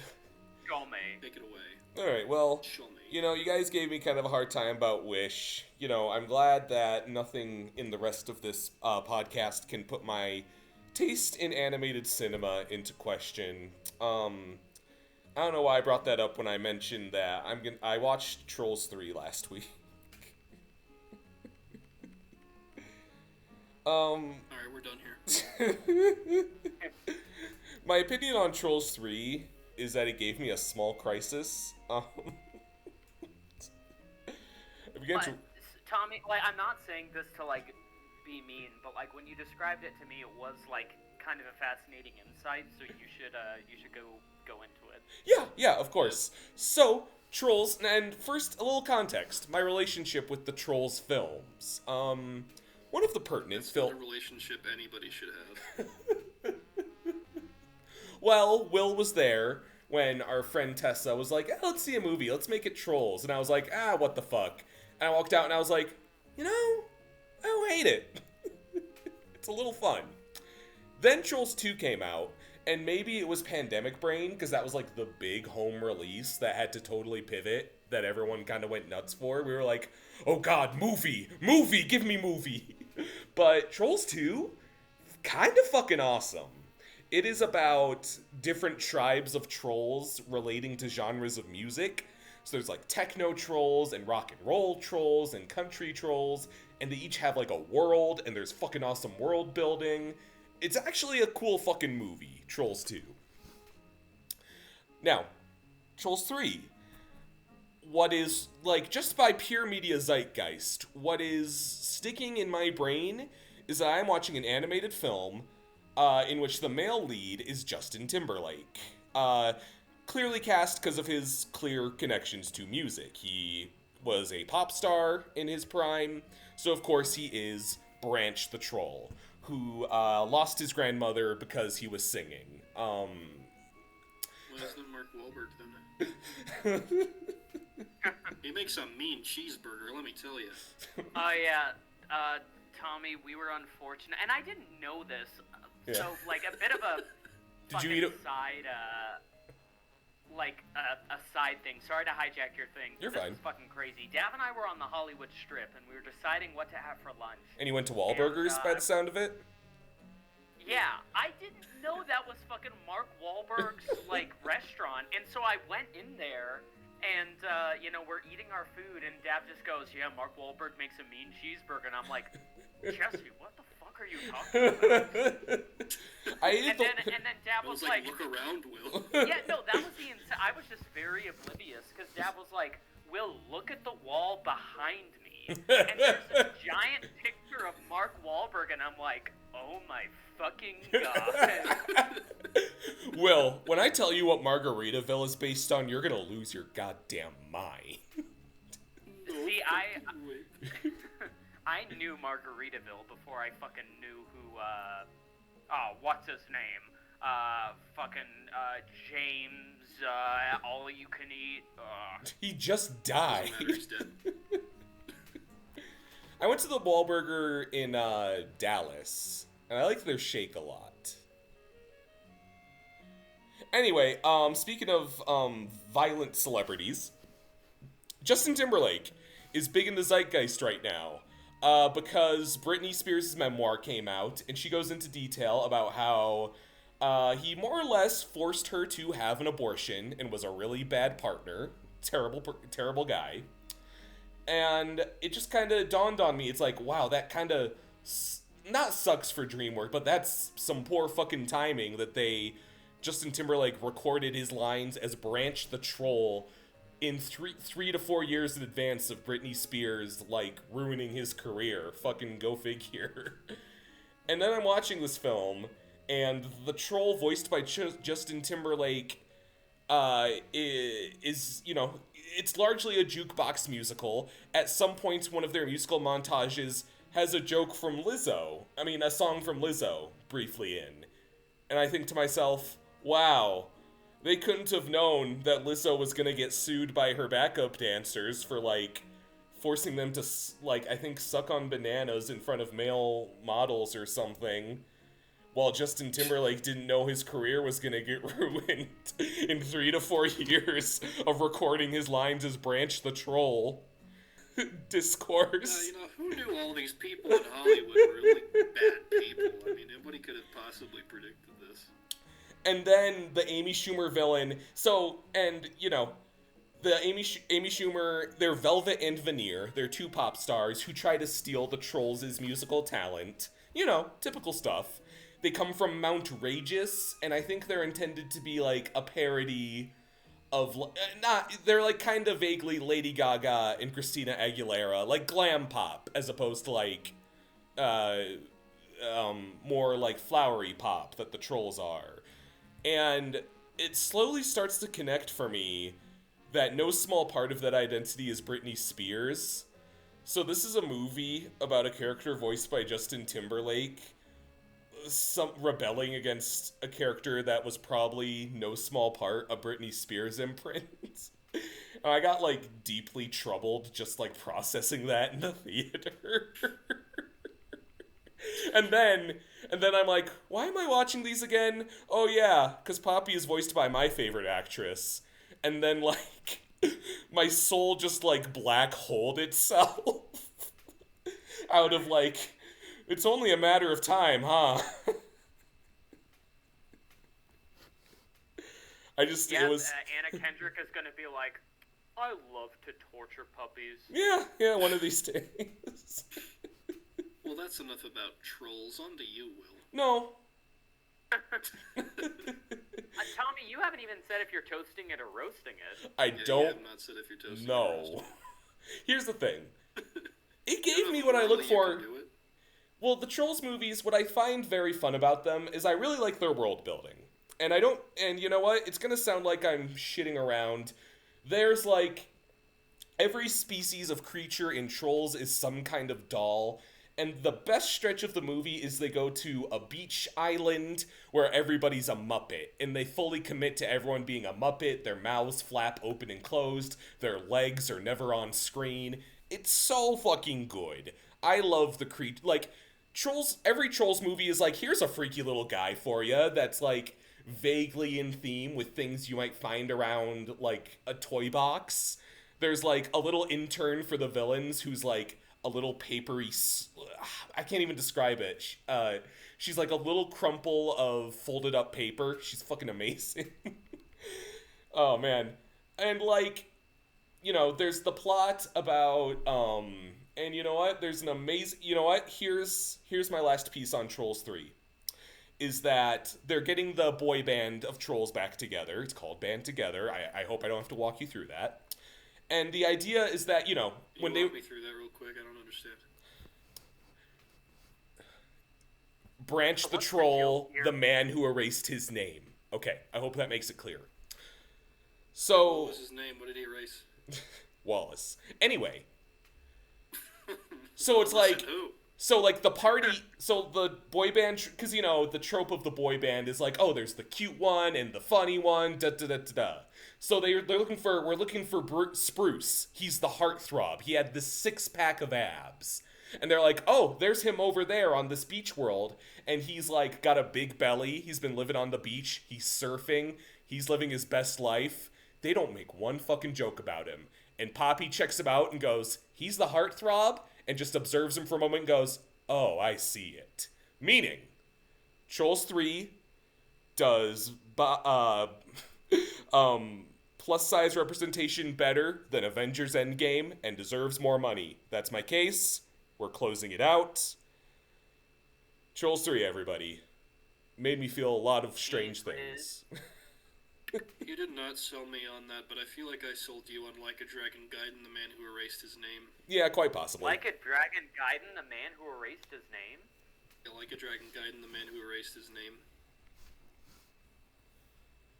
Will, you start talking about your thing. I have to get some water. I feel like this is maybe our most unhinged episode. Or I think we're living in the afterglow of knowing that Fesh Pins 3 is waiting for us later. Yeah. We have to wait for that because I saw the first 2 Fesh Pinces when I was like some of the highest I've ever been, and I gotta keep that tradition. Fesh Pins, it might be the best YouTube poop, and I say that because I think it's Here's the thing. But I can't. Skooks. I'm nervous. I didn't even want to rewatch Skooks when I was over there. I'm nervous to show Skooks to people because not all that. It has a lot of very blue humor. There's a lot of Scooby. Yeah, that's true. I can't show, but Fesh Pins I can show to anybody because there's nothing. Oh yeah, absolutely. Nothing problematic about fucking Chicken and Winnigish as far as I'm concerned.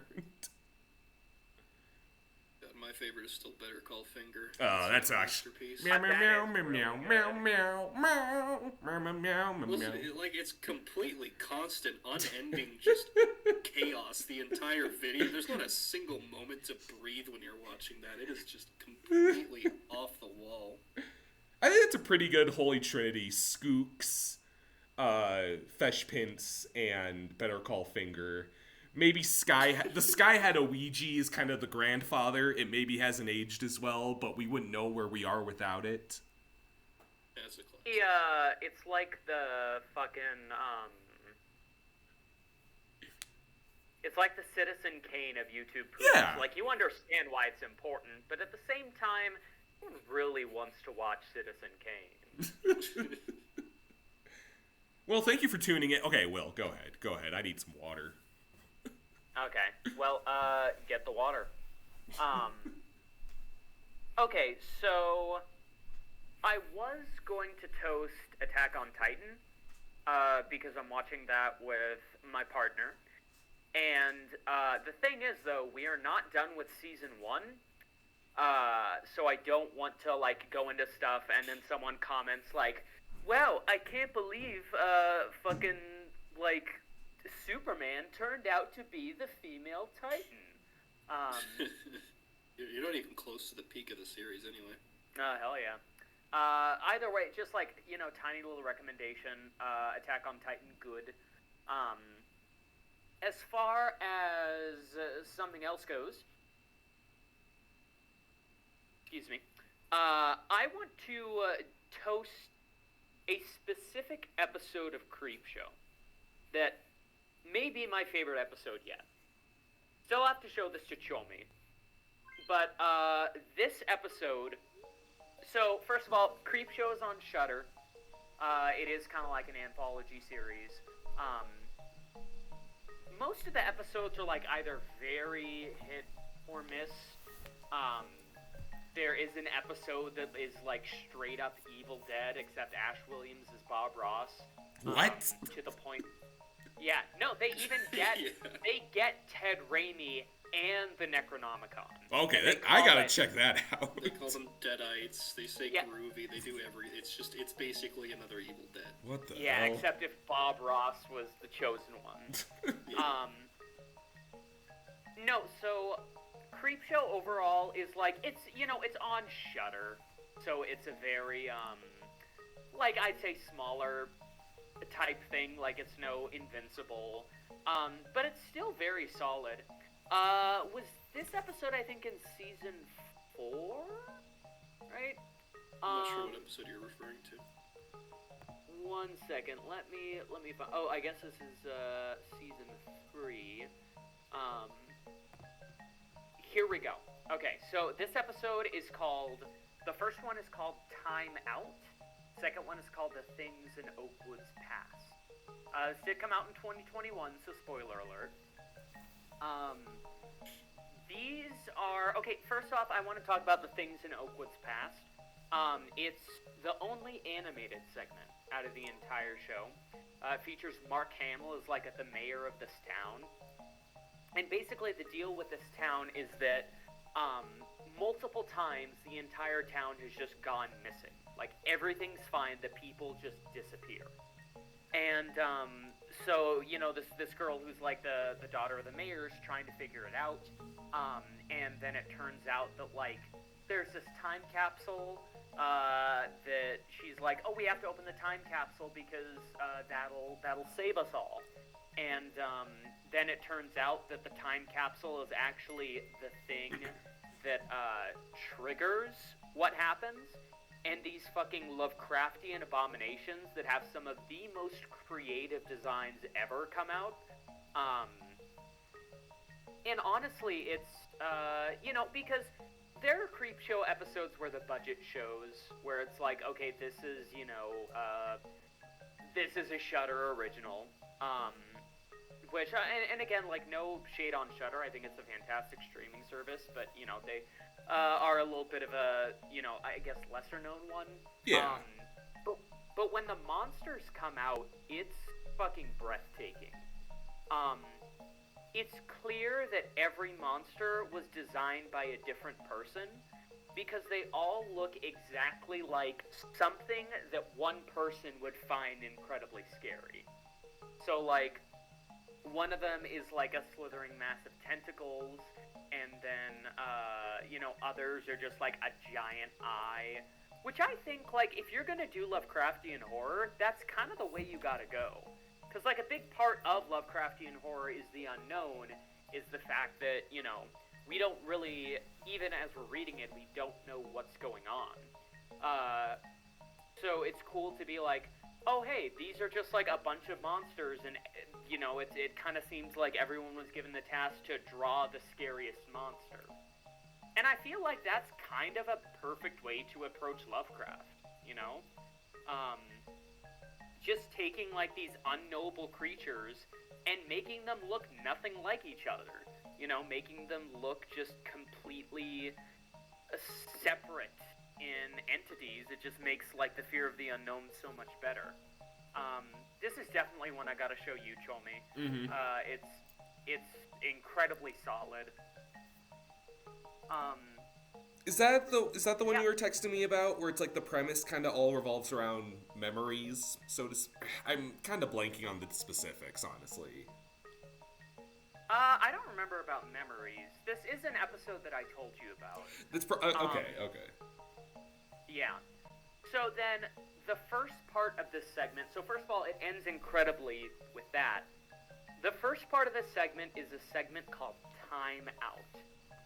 And it is one of the things that, like, truly made me kind of shiver. So the premise is, there's this dude, and he gets this giant, like, cabinet from his grandmother who passes away.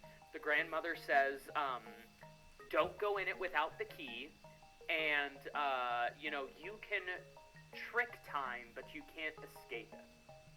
And so what he finds out is when he goes into this cabinet, time stops. So, like, he stays in there for 10 minutes, and he goes out, and it's the same time. So he uses this to, like, study and get an extra stuff so he can, like, go party at college. Mm-hmm. And it seems all fine. But then he has a stroke, and he goes to the doctor, and the doctor's like, listen, you're perfectly healthy for someone, like, 10 years older than you. And it's only then that you realize that every time he's in that box, he ages, like, rapidly. Mm-hmm. So even though he's been in there, like, only a few times, maybe, like, an hour at a time, he is now 10 years older than he actually was. That's the one you told me about, yeah. Yeah, and that is fucking terrifying. That is, because I wish I could have something like that all the time, and it is, like, something to ponder, yeah. Yeah. No, and then the ending is super good, so afterwards, like, he's like, okay, I can't use it anymore, but then his job is taking a blow because he can't put in, like, so much work anymore. Mm-hmm. So he decides to go back in, but then when he's ready to go out, he realizes he forgot the key. No. And so, he sees, like, his son outside the door, and obviously the time is, like, going for him, but not for his son. And so, like, you see him, like, screaming out his son's name as he's clawing on the door, and his hands, like, each time he claws, they get, like, wrinkly and disgusting. It's, like, it's one of the best pieces of horror, I think, of the modern decade. I'm not gonna say any more, because, like I said, I think, Tommy, you should really see it, and, it's just also kind of an, like, I've always been not afraid of time, but, like, I found, like, rapidly aging really creepy. Mm-hmm. Like, when I watched Steven Universe, the episode where, like, he ages rapidly always freaked me out. So this is like that, except actually done well, and, like, 1,000,000 times more terrifying, because it's not, like, a monster or anything. This is just, like, you know, if people had this is how they'd use it, and they'd probably find out too late. Mm-hmm. I'd say all of Creepshow is worth a watch. It's a really fun show. Even, like, the worst episodes are kind of fun. But I would say, at least so far, that's kind of the pinnacle of the series. It is scary, it's dreadful, it's well acted. Doesn't rely too much on the effects, so it's great. And then right after that, to get, like, an amazing, like, animated special, it's just, like, I really felt, like, incredibly spoiled.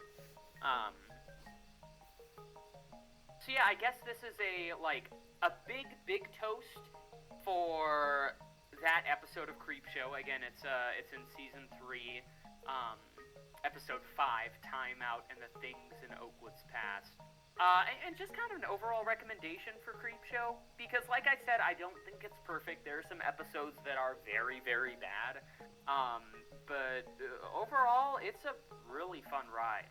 And I think if we had more episodes like this, I could definitely see it becoming like Tales from the Crypt, or possibly something even bigger.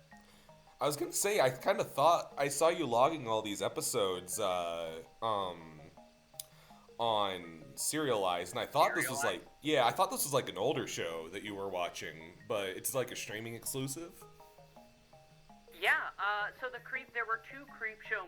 I think there might have been 3 Creepshow. There were Creepshow movies, and they were like parodying old horror comics, and then I guess Shudder got the rights to them, and that's why they made the show. Okay, I see. Yeah. The most recent season was this year. Wow. That's true, yeah, so, and I mean, they sometimes get, the very first episode has Jigsaw in it, Tobin Bell, and fucking Gustavo Fring, Giancarlo Esposito. A random episode in, the middle of season 2 has Keith David. One of the episodes, the longest episode, it's not, 2 segments, it's just one that's 45 minutes, has Justin Long, and Justin Long is fucking awesome. Yeah. It sounds great, Yeah, actually. so- Alright, yeah, I'll be sure to bear that one in mind. Shudder, I'm never sure if I'm subscribed to, because I think they kind of, it's like that U2 album where I feel like Amazon just, sneaks it onto my account sometimes. I mean, knock on wood, but they're not doing, password crackdown, so you could just use my login. Oh, thank you. You're welcome. And I will be thankful if Dad takes it away next. And I'm especially thankful during this Thanksgiving season, and to show just how thankful I am, I'm doing all toasts. Yay. This is another toast. For specific, I kind of teased this in the last episode that I was going to talk about this, but this is a book. It's called House of Leaves by Mark Z. Danielewski. It is a metafiction cosmic horror satire published in, looks like March of 2000, so it's, not super old, but relatively speaking, it's a bit older. And the way this book presents itself, like I said, it's metafiction. So you're kind of picking up this book, and the intention is that you're reading a book from the universe the book takes place in, essentially. And it's presented as kind of an academic analysis of a documentary that may or may not exist in this unit. There's all sorts of debate about it. But it's a documentary called The Navidson Record, and basically this documentary kind of shows a family moving into this house in, I think, Virginia, and kind of figuring out that there's a lot wrong with it, and just kind of over the course of the book you kind of get more insights into what happens and kind of how the family deals with it and all sorts of, it's very, very interesting. But it's honestly barely even half of what the book is made up of. Because when you first open up this book, the meta pretty much starts right off the bat, because the author is not credited as Mark Danielewski in anywhere else other than the cover. It immediately says the authors were Johnny Truant and somebody whose name is simply Zampano. And as we find out, Johnny Truant and Zampano were neighbors living in Los Angeles. And now you know this is cosmic horror. Yeah, absolutely. Some of the, I won't go into spoilers or anything, but some of the scariest shit that happens in this book happens in Los Angeles. So Zampano is basically this really old blind guy who Johnny only occasionally sees through his window. And one day, Johnny's friend Lude comes in and is just like, you gotta check this out. And so they walk over to Zampano's apartment, they open up the door, and what they see is boarded up windows, they see huge scratch marks on the floor, they see a chest full of just scattered pages, and they see Zampano's dead body in the middle. And right off the bat, neither of them are particularly eager to get involved with the body or anything, but Johnny, for whatever reason, he can't help it. He walks in picks up the chest full of notes and the papers, and essentially those notes are what make up the main, I guess, analysis of the book. It's the whole book is that original essay, which was written by Zampano, and is expanded upon with annotations by Johnny throughout the entire story. And it kind of chronicles Johnny as he slowly goes completely insane, putting together like every these good notes. cosmic horror story. Yeah, there's a lot of really good uses of insanity in this, both in the events of the Navidson record and in Johnny's own progression throughout the story, and you can really tell, because from the beginning he's kind of just this normal, like, early 20s kind of douchey guy, and as the book goes on, he's just descends further and further and further into insanity and, like, cuts people out of his life and stuff, and I won't spoil it, but it goes some pretty fucking crazy places. And beyond that, there's actually there's another layer to it, because neither Zampano nor Johnny really finished the book, so there's, like, some editors who also add annotations, very rarely. Usually it's just, like, just to translate something that was written in German or something, as opposed to Johnny's annotations on the essay, which range anywhere from him kind of just being pissed off about something that happened, all the way up to very graphic descriptions of, like, sexual encounters he recently had. Sheesh. Which he certainly gets into a lot of those, so that's really interesting. But that's that part of the story, that kind of outside look into the central analysis, really is its own beast, and it's really interesting the way that intersects with the analysis. I mean, obviously, the way you're supposed to read this book is with a physical copy of the full color edition, which is what I had, and I lent that to Will. So, hopefully you'll be able to read that when you get some time, and let me know your own thoughts on it. But it's the reason for that is that it's like there are times when the text, like, is certain colors to follow along with a certain motif. There are times when text is just in completely the wrong format, or there's, like, giant black boxes that are supposed to indicate that something was spilled. There's just all sorts of creative ways that Danielewski kind of implements to make you feel like you're holding, like, this ruined book that has just been through so much shit, and it's really well done. I think it adds so much to to just the way that the story is told, the way that they describe some of the creepiest shit that happens in the Navidson record, and you'll get to a point where it's like describing a character walking down some stairs, and the suspense is just insane because every single page only has a single word on it. No. So you're just constantly like, is there anything, and just keeps on flipping through and flipping through, and there's so many good payoffs, and it is just such a fucking creepy time. I mean, if this book was just the Navidson record, like just the documentary that happens in this, it would already be like one of the best horrors ever. But just the addition of all the stuff with, like, Zampano and Johnny and all the metafiction around it, I think just elevates this.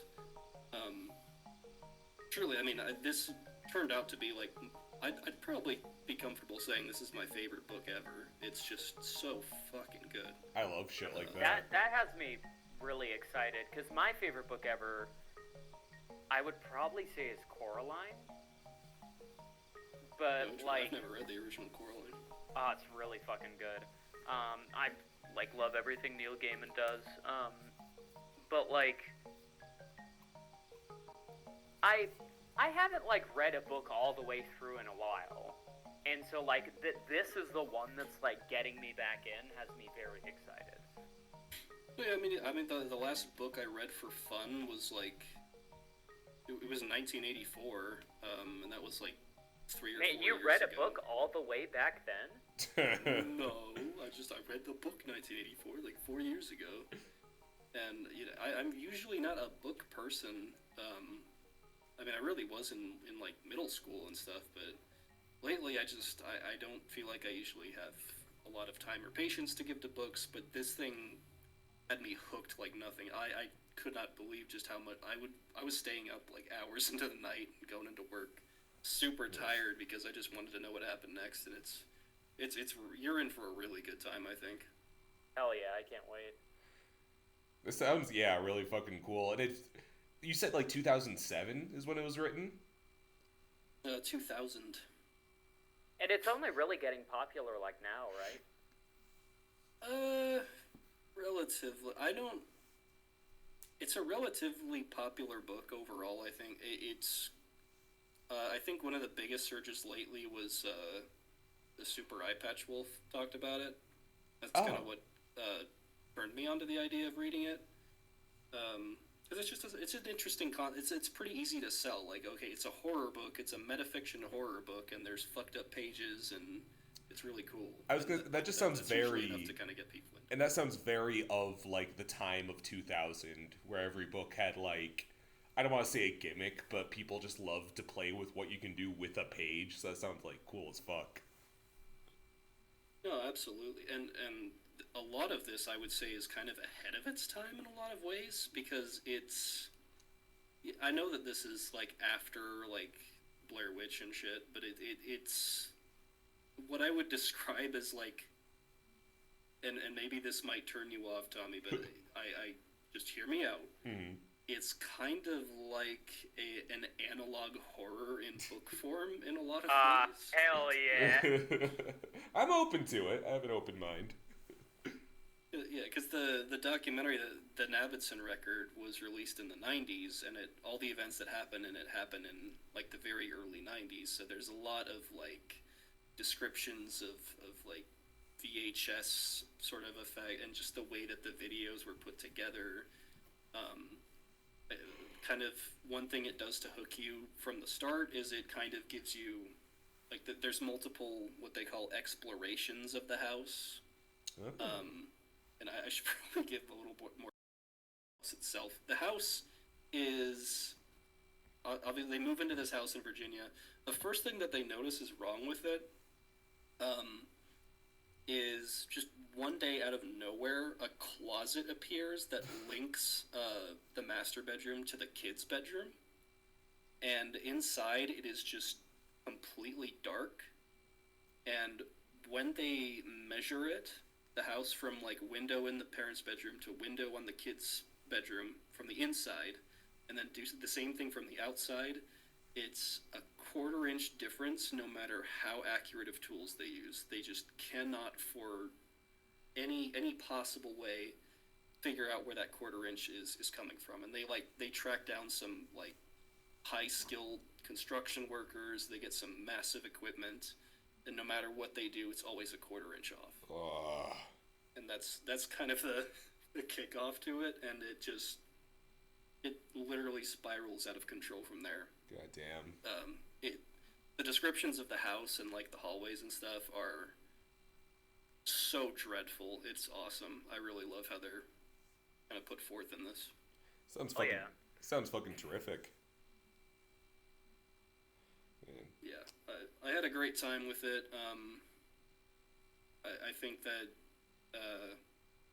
even if you're not like a big reader, if you have any interest in like horror at all, like, do yourself a favor and read this because it's kind of essential reading in my opinion for that.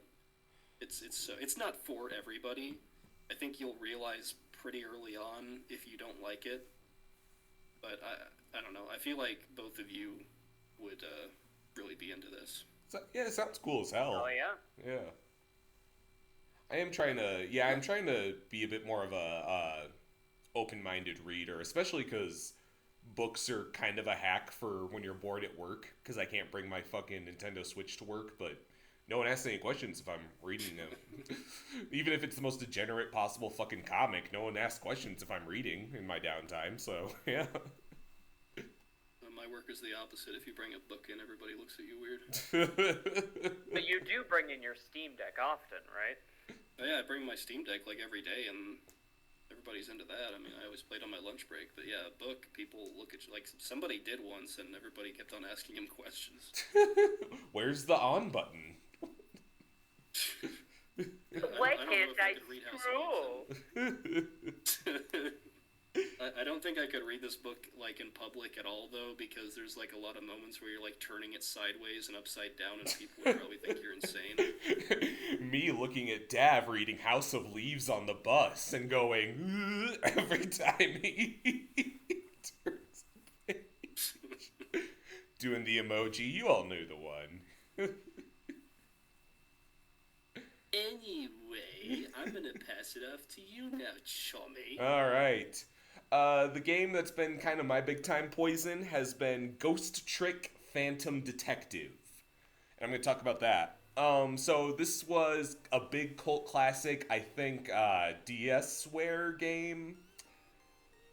Yeah, I think it was like either DS or DSiWare, I don't remember. Yeah.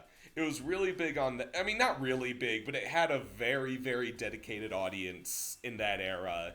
I think it's the creator of Ace Attorney in Phoenix Wright made this, or someone heavily involved in that. And so it's just been ported to the Switch at last. People have been clamoring for a proper port for years. I think this is, to some faithfulness of the word, a remaster. I think the graphics are done, cleaned up a bit. It doesn't necessarily look like a DSi game anymore, per se. But I can see, you know what? I get it. I get it. This game fucking rocks. You play as a ghost. You have been your character has been shot, and he is now a disembodied ghost who can possess objects. And your job is to turn crime scenes into these absurd Rube Goldberg machines and swing people out of harm's way. So, like, an example, you're in a junkyard, someone that you are invested in protecting is about to be shot by this evil gangster. You have to possess a crane that swings around an iron bar that knocks over a bottle of water onto a control panel, which causes a light to flash out so he can't see anymore. It's shit like that. It's fucking great. It's like kind of the perfect evolution of point and click adventure. It makes, this has been like, I feel, it was just last month I talked about another fucking mystery game. It was Rain Code, and this makes it look like a fucking pile of puke, because you're not just looking at evidence, you're thinking through how you can use every fucking mundane object in a room to create a breakfast machine that saves everybody's life, and it's so fucking good. It's got these zany, colorful characters, like all of the... There's this great thing, all of the gangsters have this, like, sickly blue skin, and they all have a nickname, like there's one called Nearsighted Jigo, and the other is One Step Ahead Django, I think. So one of them literally goes, no one gets away from Nearsighted Jigo as long as they're in point blank range. Because he can't see more that is pretty funny. Yeah. So all the gangsters have, like, because, the trope of gangsters being like, and there's Johnny Tight Lip. So they all have this incredibly, like, honestly crippling quality of their personality. It's so, and, like, every character is so fucking good because they're the wackiest fucking person imaginable. Like, there's... One of the deaths you have to prevent takes place in a fried chicken restaurant called the Chicken Kitchen. And there's a character who's fucking amazing because she's an undercover cop, but her role in the game expands to just having to be a waitress at the restaurant. And and you ring a bell to get her attention because you have to get water. And the trick there is you have to ring the bell so she pours water, I think, on a piece of technology you need to break. But But the shtick is, it's so fucking funny to me, and they did not have to do this. But every time you ask her for water, she thinks somebody, like, is attracted to her. So she comes over, and every fucking time she's like, did you decide you wanted something to eat? Or me? Like, all just this for this lady who's gonna pour some water on a little, like, microphone or some shit. There's like... But then, like, on the flip side, there's a detective who is prepared to be executed to spare his daughter the guilt of accidentally killing their mother. Like, it gets fucking serious, too. Which I feel like I've summed up things that probably aren't alien to two Ace Attorney players. I think this is a tone he strikes really well, but the art style is, like, a little zanier. And it's really neat because, like, I think my exhaustion with the visual novel, crime scene investigation games was, you know, being separate from kind of quote-unquote the action, where in this you are directly interacting with the environment and influencing how it all goes. So, of course, there's lore where it's like, well, this is, you know, I can turn back time a little bit, but you just kind of nod and accept it, and the story unfolds to be really interesting. It does kind of sound like a, trying to think of, like, what to compare it to. You said it was, like, done by the same people as Ace Attorney? At least, yeah, there's some DNA there. Okay, then that definitely makes sense. Yeah. It sounds like, did you ever play those Newgrounds games? I think they were called, like, Causality or Casualty or something. Sounds vaguely familiar, but had to, like... I don't think I've played one, It was like a bunch of stick figures that were just, like, in a certain setting, and you had to find a way to kill all of them in a way that they didn't, like, see, so they wouldn't run away. And it's, like, similar to that. It sounds like the way that it's kind of a Rube Goldberg machine. Yeah, that's fucking fat. That's interesting. I'll have to look, because that sounds actually really addicting. Fucking Newgrounds. Well, I mean, it was if you were, like, in middle school and you were on your computer and you only had, like, specific flash sites you could go to. I'm not sure how well it's aged by now. It's, you know, a Flash game from the mid-2000s. Who knows? Yeah. I'll say is I'm approaching, I think, the last acts of the game. I'm not done quite yet. I am getting a little concerned that it's getting a bit big for its britches, because I'm getting to a point where it's a little hard to progress without looking up a guide. But I feel like most people say that about the really esoteric, like, point-and-click adventures, that this kinda isn't... This isn't fucking... Day of the Tentacle, or Putt-Putt Goes to the Zoo. That's not what I'm... But I do feel like it follows some similar principles where it's like, how would I ever think to fucking do that? But I do feel really determined to try and beat as much of it as I can without a guide. I think they make a small mistake in that they introduce... This is gonna sound strange. It makes more sense in context. They kind of introduce a second playable character. So, another character dies, and... they possess... I don't want to spoil who it is, because obviously they die. But they possess what they call a different ghost trick. So Sissel can move... Sissel, your main character, can move objects. The second character who dies can switch objects of the same shape. And that sounds really like a good way to expand it. But I just found myself... Like, they introduced it so late in that I was hitting the wrong buttons all the time. Because they wanted you to adjust really last minute. So I hope they kind of stick the landing. I'm not saying... I think even if, like, the ending isn't quite as, quite what I hoped, I think leading into it is well worth it, and I still absolutely see why it's such a cult classic. And I'd probably rank it among my favorite, mystery games. It's so endearingly written. Since ghosts have a common language, you talk to a Pomeranian who lives in an apartment called Missile and just says the funniest shit imaginable. Like, I love any fucking talking dog shit. Did the apartment used to be a hotel? It was a crime scene, so I do think they're a step ahead there. Ah, gotcha. Yeah. That sounds pretty germane. How do you spell that? All right. Anyway, I see Lynn. She's like the leading lady, and she kind of strikes me as a Dav waifu, but I feel like I say that a lot. Is she the one with the red hair? Yeah. Yeah, probably. Yeah. All right. Well, that's probably about it for Ghost Trick. It's germane to how we started this one about dogs, because a Pomeranian is a strangely major character in it. Good old Missile. It's pretty germane. Yeah, it's germane. All right. Excuse me. Did you say something, Will? I said it's German. German. Germane. We like the little fishes. German. Oh, that's Swedish. What am I doing? Anyway. Yeah, Tommy, you're getting canceled for racism.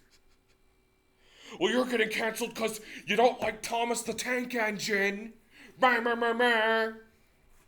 Yeah, well, unfortunately, Tommy, that also describes you too, so you just got double canceled. We ready for news? About to George R. Banks in here. Yeah, let's do the news. Oh. I've been getting too excited this episode. My throat kind of hurts. This is a yelly one. All right, let's get the big one out of the way. The SAG strike has ended after 118 days on the picket line. So they've come to a contract that is, I think, does it still need to be voted on? Have we heard about that? I think it does still need to be voted on, because a lot of my actor friends are like, do not vote yes. Yeah. I'm not going to pretend to be a lawyer. I'm not able to, like, parse out the contract, but, it does not sound quite as, incontroversial as the WGA one, which a lot of people seem to be happy with, which is a shame because there was a lot of really hard work to get here, and like I am a little fearful that people are so anxious to go back to work that they are going to vote yes, but I feel like I don't know when the vote is supposed to take place, but I guess we'll see what happens. If it's truly not as beneficial as we thought, then we gotta do what we gotta do. Yeah, exactly. And I wanted to be happy about it, because, you know, like, the selfish reasons, but if we gotta go, I say we, I'm not fucking in SAG, what am I, if strike has to happen, strike has to go back to it, we shouldn't, it sounds like the AI protections are not as strong as, was desired. Yeah. And I say was desired, was needed, because it's scary fucking shit. So, I don't know, we'll see. I am, you know, like I said, I'm not gonna understate that I am fearful of, like, the larger voices wanting to return to work really hurriedly. And, you know, people are feeling the pressure from other surrounding industries, but a strike needs to be disruptive. I hope maybe that's a motivator to get what they need, you know, with that in mind. Yeah, here's hoping. Yeah. I guess we'll see. I don't have a vote in the matter. So that's the big thing. The big chungus, ooh na na. Dav, is that you? Big chungus, ooh na na. HBO Max announces it's not gonna stream Big Chungus anymore. What? I mean, you're kind of close. We got. Well, because did you hear they're taking all the Looney Tunes off? They Best thing backpedaled. any company has done, and They did? Wait, they backpedaled on that? Yeah, so it was announced that Looney Tunes back in action, the Looney Tunes show, and Looney Tunes shorts would be taken off. They said they only want to take off back in action, and the other two were errors, but I don't know. if they said Wolverines I don't made buy that for a fucking second. If they said Wolverines made great house pets, would you believe them? I don't know. It's like Disney being like, I just don't think we want Mickey anymore. And that ties into the bulletin of Coyote v. Acme being such a fucking shit show. So James Gunn wrote and produced Coyote v. Acme, the Wile E. Coyote feature film. It was basically finished. test screenings said that people laughed and cried and that it would be like the new Roger Rabbit, and Zaslav tried to shelve it for tax reasons. And all hell kind of broke loose. And I thought, like, I kind of thought I was in an echo chamber. I was like, well, of course it's other cartoon nerds that are mad about this. I don't think this is actually going to go anywhere. I was a little bit wrong, because it got people's attention, and they announced they would at least shop it around to other platforms. And some people and it's gotten, like, legal eyes on the practice of shelving projects for tax write-off, so I don't know if that's going to create a huge wave or what. Hope so, because it like, genuinely seems like... It is very obvious that it's, like... If this were in any other industry, this would be, like, a money laundering scheme. It's nothing short of that, absolutely. And, you know, I love James Gunn as a writer, and the fact that he made, like, a Wile E. Coyote movie that makes people cry, and John Cena and Will Forte are in it. It's like, yeah, I want to fucking see that. Are you kidding me? Like, so, I genuinely don't see how the tax like, I'm not a, tax expert, but I can't see how, like, the tax benefits would be like, oh yeah, we'll make so much more money just, with the tax benefit we get from shelving it than actually selling it. And if that even is the case, that should be fucking, like, illegal in the first degree. Oh, 100%. Ooh. So hopefully, I don't know, maybe Peacock will pick it up. It kind of seems like their kind of project. I'd love to watch it sometime. All right. We got the final roster reveals for Tekken 8. Which, maybe wouldn't be such a big deal, but it's two really fucking cool new characters. We got Victor Chevalier, is that right? Did I say it right? Chevalier. Who's this French fucking riding ass laser sword wielding motherfucker. Looks cool as hell.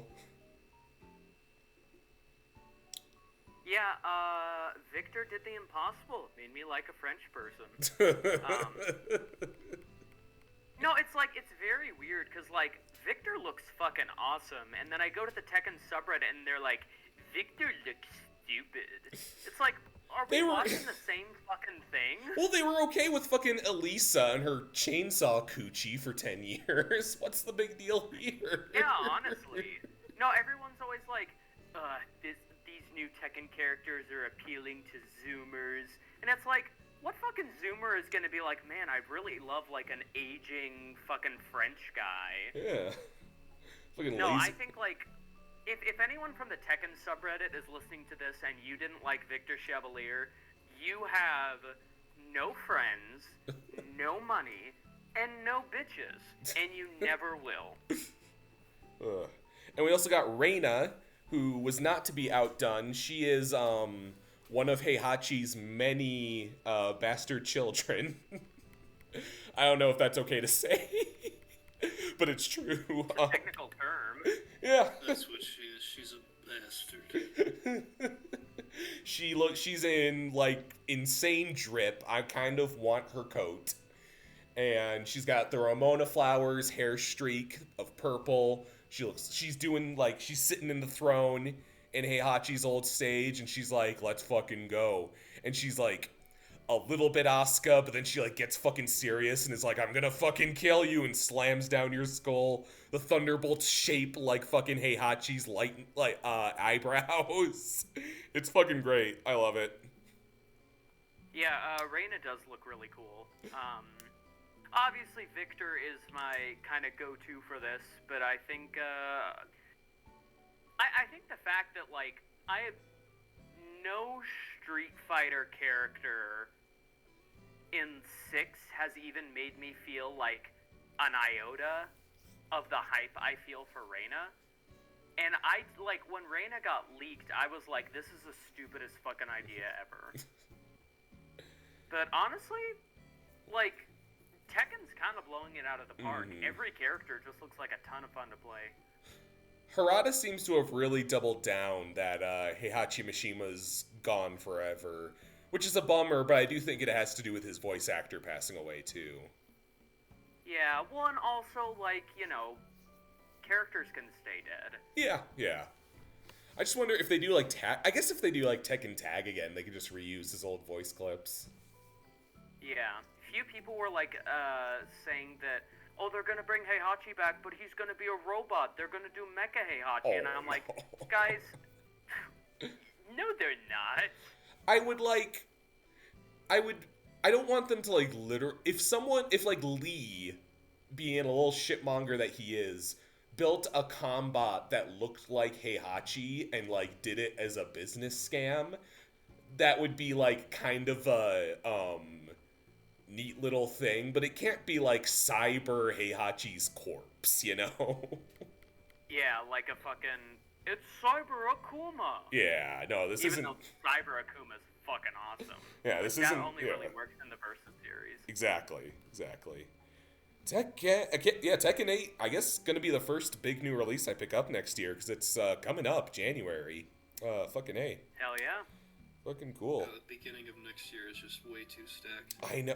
Well, yeah, I was like, I have to, because I can usually afford one game per paycheck. And I was like, oh, fuck. So I have to use my normally it's December paycheck, December release. I'm like, fuck, gymnastics. December paycheck, January release, so I can get 2 things in February, because I'd like Persona and a couple other things. Yeah. Final Fantasy, Persona, Like a Dragon, all within like a month of each other. Fucking A, yeah.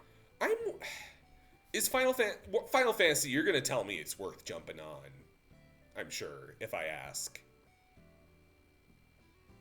Final Fantasy 7 remake or yes. reload or whatever they call it. I shouldn't start with this upcoming one. Yeah. Yeah, I love the Final Fantasy 7 characters so much, and this seems like a lot of baggage, honestly. But, like, I'm like, how can I say I love Tifa as much as I do and just not play the new one? I don't know. I'll get to it. Very least. I mean, some people have problems with the story. I don't. At the very least, gameplay is fucking fantastic. To be fair, when the first one came out, I was displaced into my father's basement and poor because it was a pandemic. So I think it was a weird time to pick up a new video game. I wrote down that Netflix Geeked Week happened, but we got a small look at Devil May Cry, right? Talked about that last time, yeah, didn't we already talked about that before. I could have sworn there was like something new. Did I lose my goddamn mind? So there was November 6th to the 12th. I think there was another one. So there was the Last Airbender teaser. Was that in last month? Oh, that might have been, yeah. I think they did another one. There was like this might be like a recurring thing.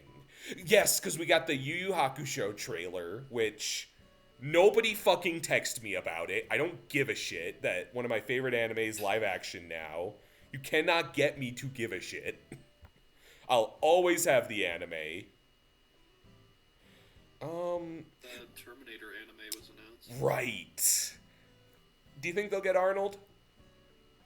No. He's too busy with his like I guess the Devil May Cry thing you were talking, that was like they did like an extended like conversation with Adi Shankar about it. Yes, that was it. It was really weird. It like puts in an NES game and then plays Devil May Cry. My favorite NES game, Devil May Cry. Okay, here we go. Here's an article that looks like it has... I know there's something I'm forgetting. So let's see. Rebel Moon. We've known about that. Blue Eye Samurai. There was a Scott Pilgrim trailer, but we got it. Terminator anime. It might have just been the Devil May Cry thing, because... I guess they're... I wonder if the Scott Pilgrim trailer got me excited and I forgot it would have been out by now. The Witcher... Yeah, there's that. There was, the Witcher anime, and they put, like, a bunch of games on their weird, like, streaming service. Like, Hades is on there now. It's like, why would I ever? I don't understand how that works. Oh, we're getting a new Ultraman. That's kind of something. Oh, I fucking love Ultraman, yeah. Alright. Okay, well. Oh, and Dragon Prince is coming back. I kind of thought that ended a long time ago. Yeah. It always looks kind of weird to me. I've never actually tried it. Scream is dead. Yeah, I'm fucking well God, deserved. fucking shit show. Poor Jenna Ortega had to be like, I really just want to film Wednesday, and that's the only reason I'm doing this. Oh, man. So, those of you not in the know, but I'm sure you've heard about it, but Melissa... They've heard about it. Huh? They heard about Everyone, it. yeah.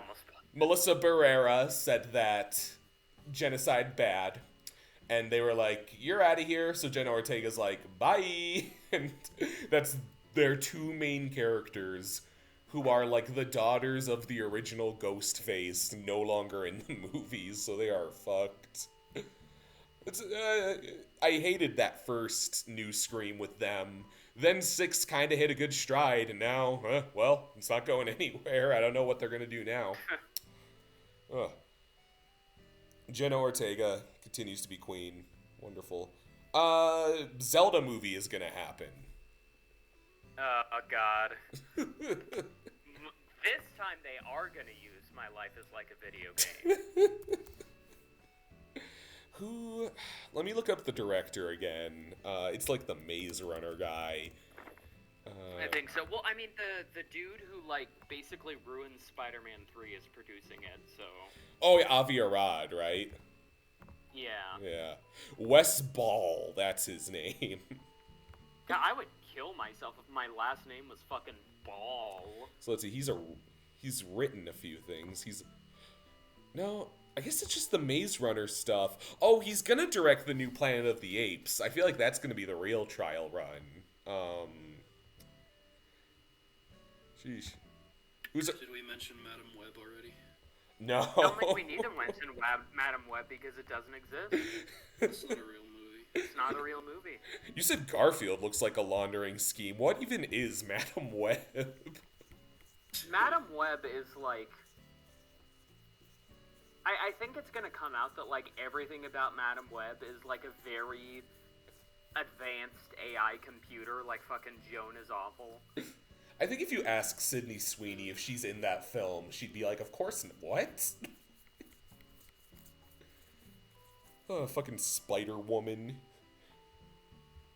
So is she like gosh, because there's nothing, because here's the other thing, is that Craven and Morbius kind of have a bit of an edge. Like, it's like, oh, they're kind of anti-heroes. There's nothing anti-hero about Madam Web by the look of it. It just kind of seems like she's a hero. Golly. It's gonna be bad that she, like, foresees accidents. I don't know. Alright, and the last big... Sleeper release. Sorry, Dev? It's Final Destination 6. It's the sleeper release. Yeah.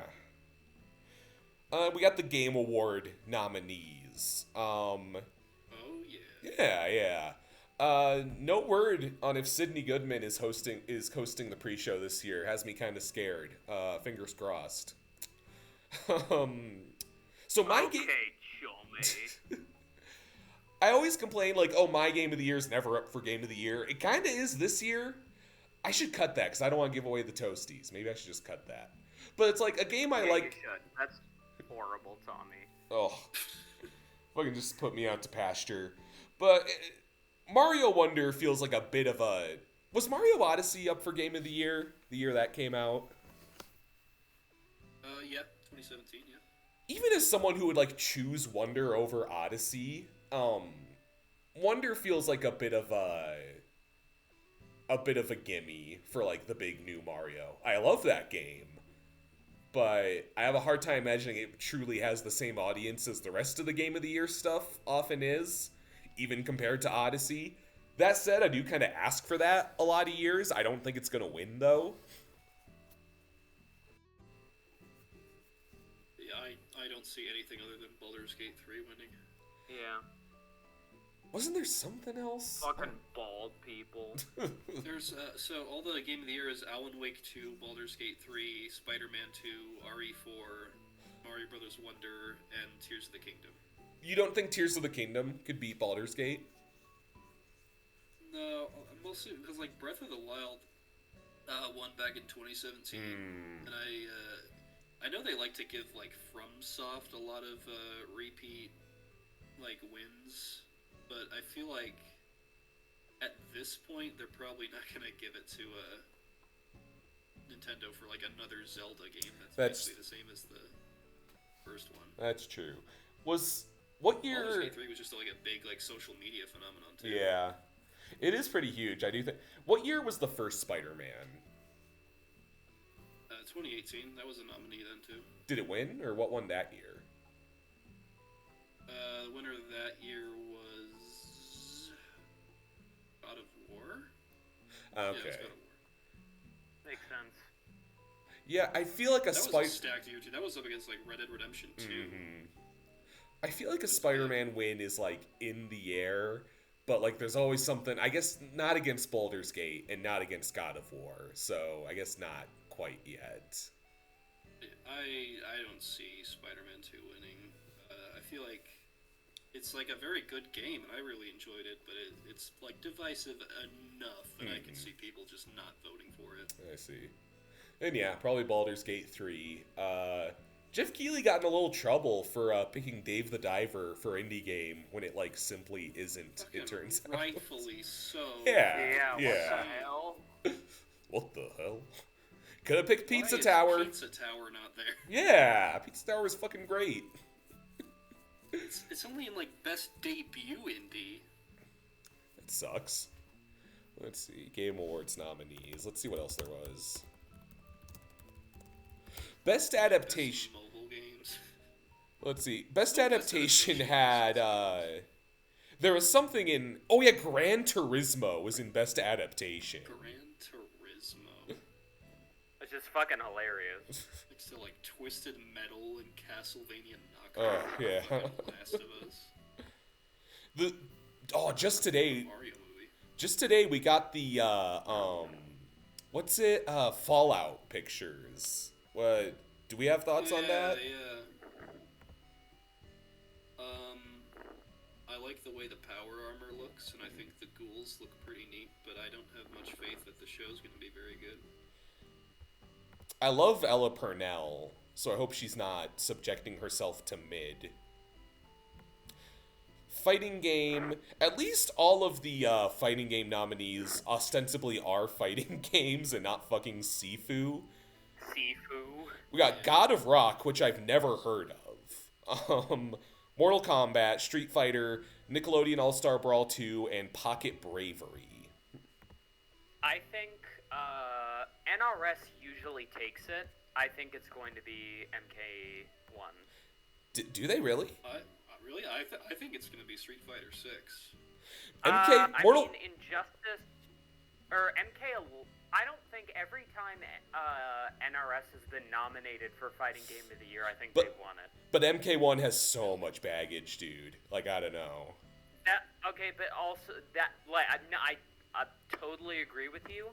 But also, The Last of Us Part 2 won Game of the Year. Yeah. Very true.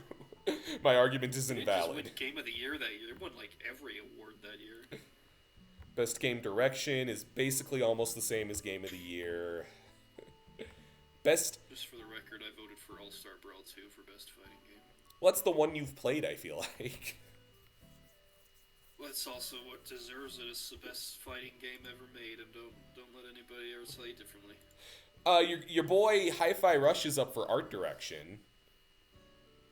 Yeah, it's up for Art Direction, Action Game... What else? There was a few that it was nominated for, but it was not up for Game of the Year, unfortunately. I feel like if a sequel ever comes out, that might be the thing. Yeah, there better be a sequel. I mean, it did really well after its potential. shadow drop, right? It did. I mean, yeah, the fact that it released with basically no marketing and still did as well as it did, I think that should send a message. So it's up for Best Score in Music and Best Audio Design. Personally, I gave Best Score to Final Fantasy XVI. I didn't play it, but from what I heard, that composer, like, wrote most of those songs while he was, like, going through cancer treatment. Oh, golly. And I just respect that enough. I could see that, yeah, pulling through. Let's see. Okay, yeah, best indie game. Cocoon, Dave the Diver, Dredge, Sea of Stars, and Viewfinder. Oops. Dave like, how do you not understand that it's not in any way an indie game? It's just, like, pixelated, and that's, like, all they went off of was vibes. Yeah, here's Pizza Tower from Tour to Pizza, just for best debut indie. And a bunch of things that look cool, but I don't know about. Yeah. What else? I think that's the only category it's in. I think you're right, which is terrible. I think Octopath is floating around in there, which makes me happy. I just can't quite remember where. It might be under RPG. Best action. Oh, Hi-Fi has best action game alongside Dead Island 2, Ghost Runner 2, Remnant 2, and Armored Core. Okay, best action. What's the fucking difference? I guess one's like character action. I don't know. Best RPG. I guess maybe one would be more story focused, and the other would be. Best RPG is Baldur's Gate, Final Fantasy, Lies of P, Sea of Stars, and Starfield. So Octopath isn't there. It's gonna be Baldur's Gate again. Yeah. How the hell did Starfield get in there over Octopath? Best family game. This is a depressing lineup, kinda. Pikmin 4 and Mario Wonder, great games. Sonic Superstars, needed more time in the oven. Then Party Animals and Disney Illusion Island. The last two don't even sound real. No. Okay, best sim and strategy: Advanced Wars 1 and 2, City Skylines, Company of Heroes 3, Fire Emblem Engage, and Pikmin 4. That's not a bad lineup. Another lineup that never makes sense are, like, the esports categories. I'm, like, convinced that they just put in whoever's, like, the most popular of the year and leave it at that. Oh, totally. Nobody gives a shit about those categories. We had all these strong opinions on the adaptations, but we forgot the one that's gonna win is we didn't mention Last of Us. Oh, yeah. That is, you know, to be fair to and I am usually not fair to The Last of Us. To be fair to The Last of Us, it is frankly the only nominee there that is actually a straight adaptation. That's very true. Yeah, Twisted Metal is a little bit its own thing. That is very fair. Let's see. Oh yeah, okay, most anticipated. Yeah, we got Tekken 8, Star Wars Outlaws, Like a Dragon Infinite Wealth, Hades 2, Final Fantasy VII Rebirth. What you'd expect, but... Yeah. That was a tough one, but I had to give it to Like a Dragon. Really? Like, Over Hades Hades? 2. Sheesh. Oh, yeah, Hades... The thing about Hades 2 is that, like, we're only getting the early access next year, and if it's, like, the same development cycle as the first one, it's gonna be a bit of a wait for the full release. True. I was gonna say, it feels like 10 years ago that we first learned about it. Then it's content... last year's Game Awards that they announced it. Yeah, yeah. Content Creator of the Year, this always sounds like... There's not a guy named Spreen. You're fucking with me. I think we have to go over fucking Content Creator of the Year. I don't think any of us know who those are. Well, you're not gonna vote for For Quackity? People Make Games. People Make Games is actually a good YouTube channel. I voted for that. But Okay. Iron Mouse is probably gonna win because she's a VTuber. Yeah. Dav, you mentioned best esports. So that's Counter-Strike 2, Dota 2, League of Legends, PUBG Mobile, and Valorant. It's the same fucking nominees as last year. I'm pretty Best- sure those are the Counter-Strike same is a nominees different name. every year. Yeah, that and ongoing game, they always get like the same nominees. Best esports athlete, Mateo Zaiwu Harabot. Hingle McCringleberry, BYU University. La These are Carpatron, fucking AI-generated names. La Carpatron Duke Marriott, Boston University. Best esports team. Because I fucking hate esports, but these categories really need to be removed. Esports coach. No, let's get rid of this. Go Who's through. following Esports coaches, events. man? Who's following Alright, that's all of them. Best esports event, fucking the League of Legends Championship wins every single year. I'm just glad we have a podcast that can, like, weigh in on the tumultuous nature of the Screen Actors Guild and then be like, who the fuck is Spreen? I fucking hate you, Jeff Keighley. You fucker. Better have that beefed up security, because the kid is coming back with a vengeance. Do you think they're gonna, like, play into that? They're gonna, like, bring him on and be like, here he is, now don't do anything. I don't think so. I don't think Jeff would actually want to, like, encourage people to do that sort of thing. Yeah. Well, that's all the news I had. Did either of you have anything last minute? No, not really, unless you do, Dev. Nope. I'm going through Twitter right now, and I'm not seeing any, like, sudden celebrity deaths out of nowhere. God, the Matthew Perry jump scare from last time. Man. Well, Jimmy Carter's wife died. What? Okay, well that's... I don't know. He's got plenty of peanuts to feel better about that, I think. Hey, he's a peanut farmer. Well, tune in next time. And I'm especially saying that because we are diving into the Toasties next month, baby. Media event of the year, what you've been waiting for. It's the grand event. It's bigger than the Game Awards, and don't let anybody tell you different. Yeah. Yeah. We'll see what fancy guests we have there. Mark Wahlberg, maybe. Will might not recognize him. Sometimes our jury can be a little more indecisive, though. We'll see. Yeah, we'll see. We'll see how it goes. I know we've locked in Eric. He says he wants to come back. I've got a couple friends who weren't there last year that I'm kind of dipping my toes in, seeing if they would be good choices to join in, but I'm not sure yet. Fair enough. All right, we'll see. Well, I'm going to go Google who Spreen is. I'm Tommy. I am going to nominate myself for Esports Coach of the Year and win. I'm Will. I'm about to volunteer as a pen tester for the Game Awards security this year, and I'm Dev. You're a star.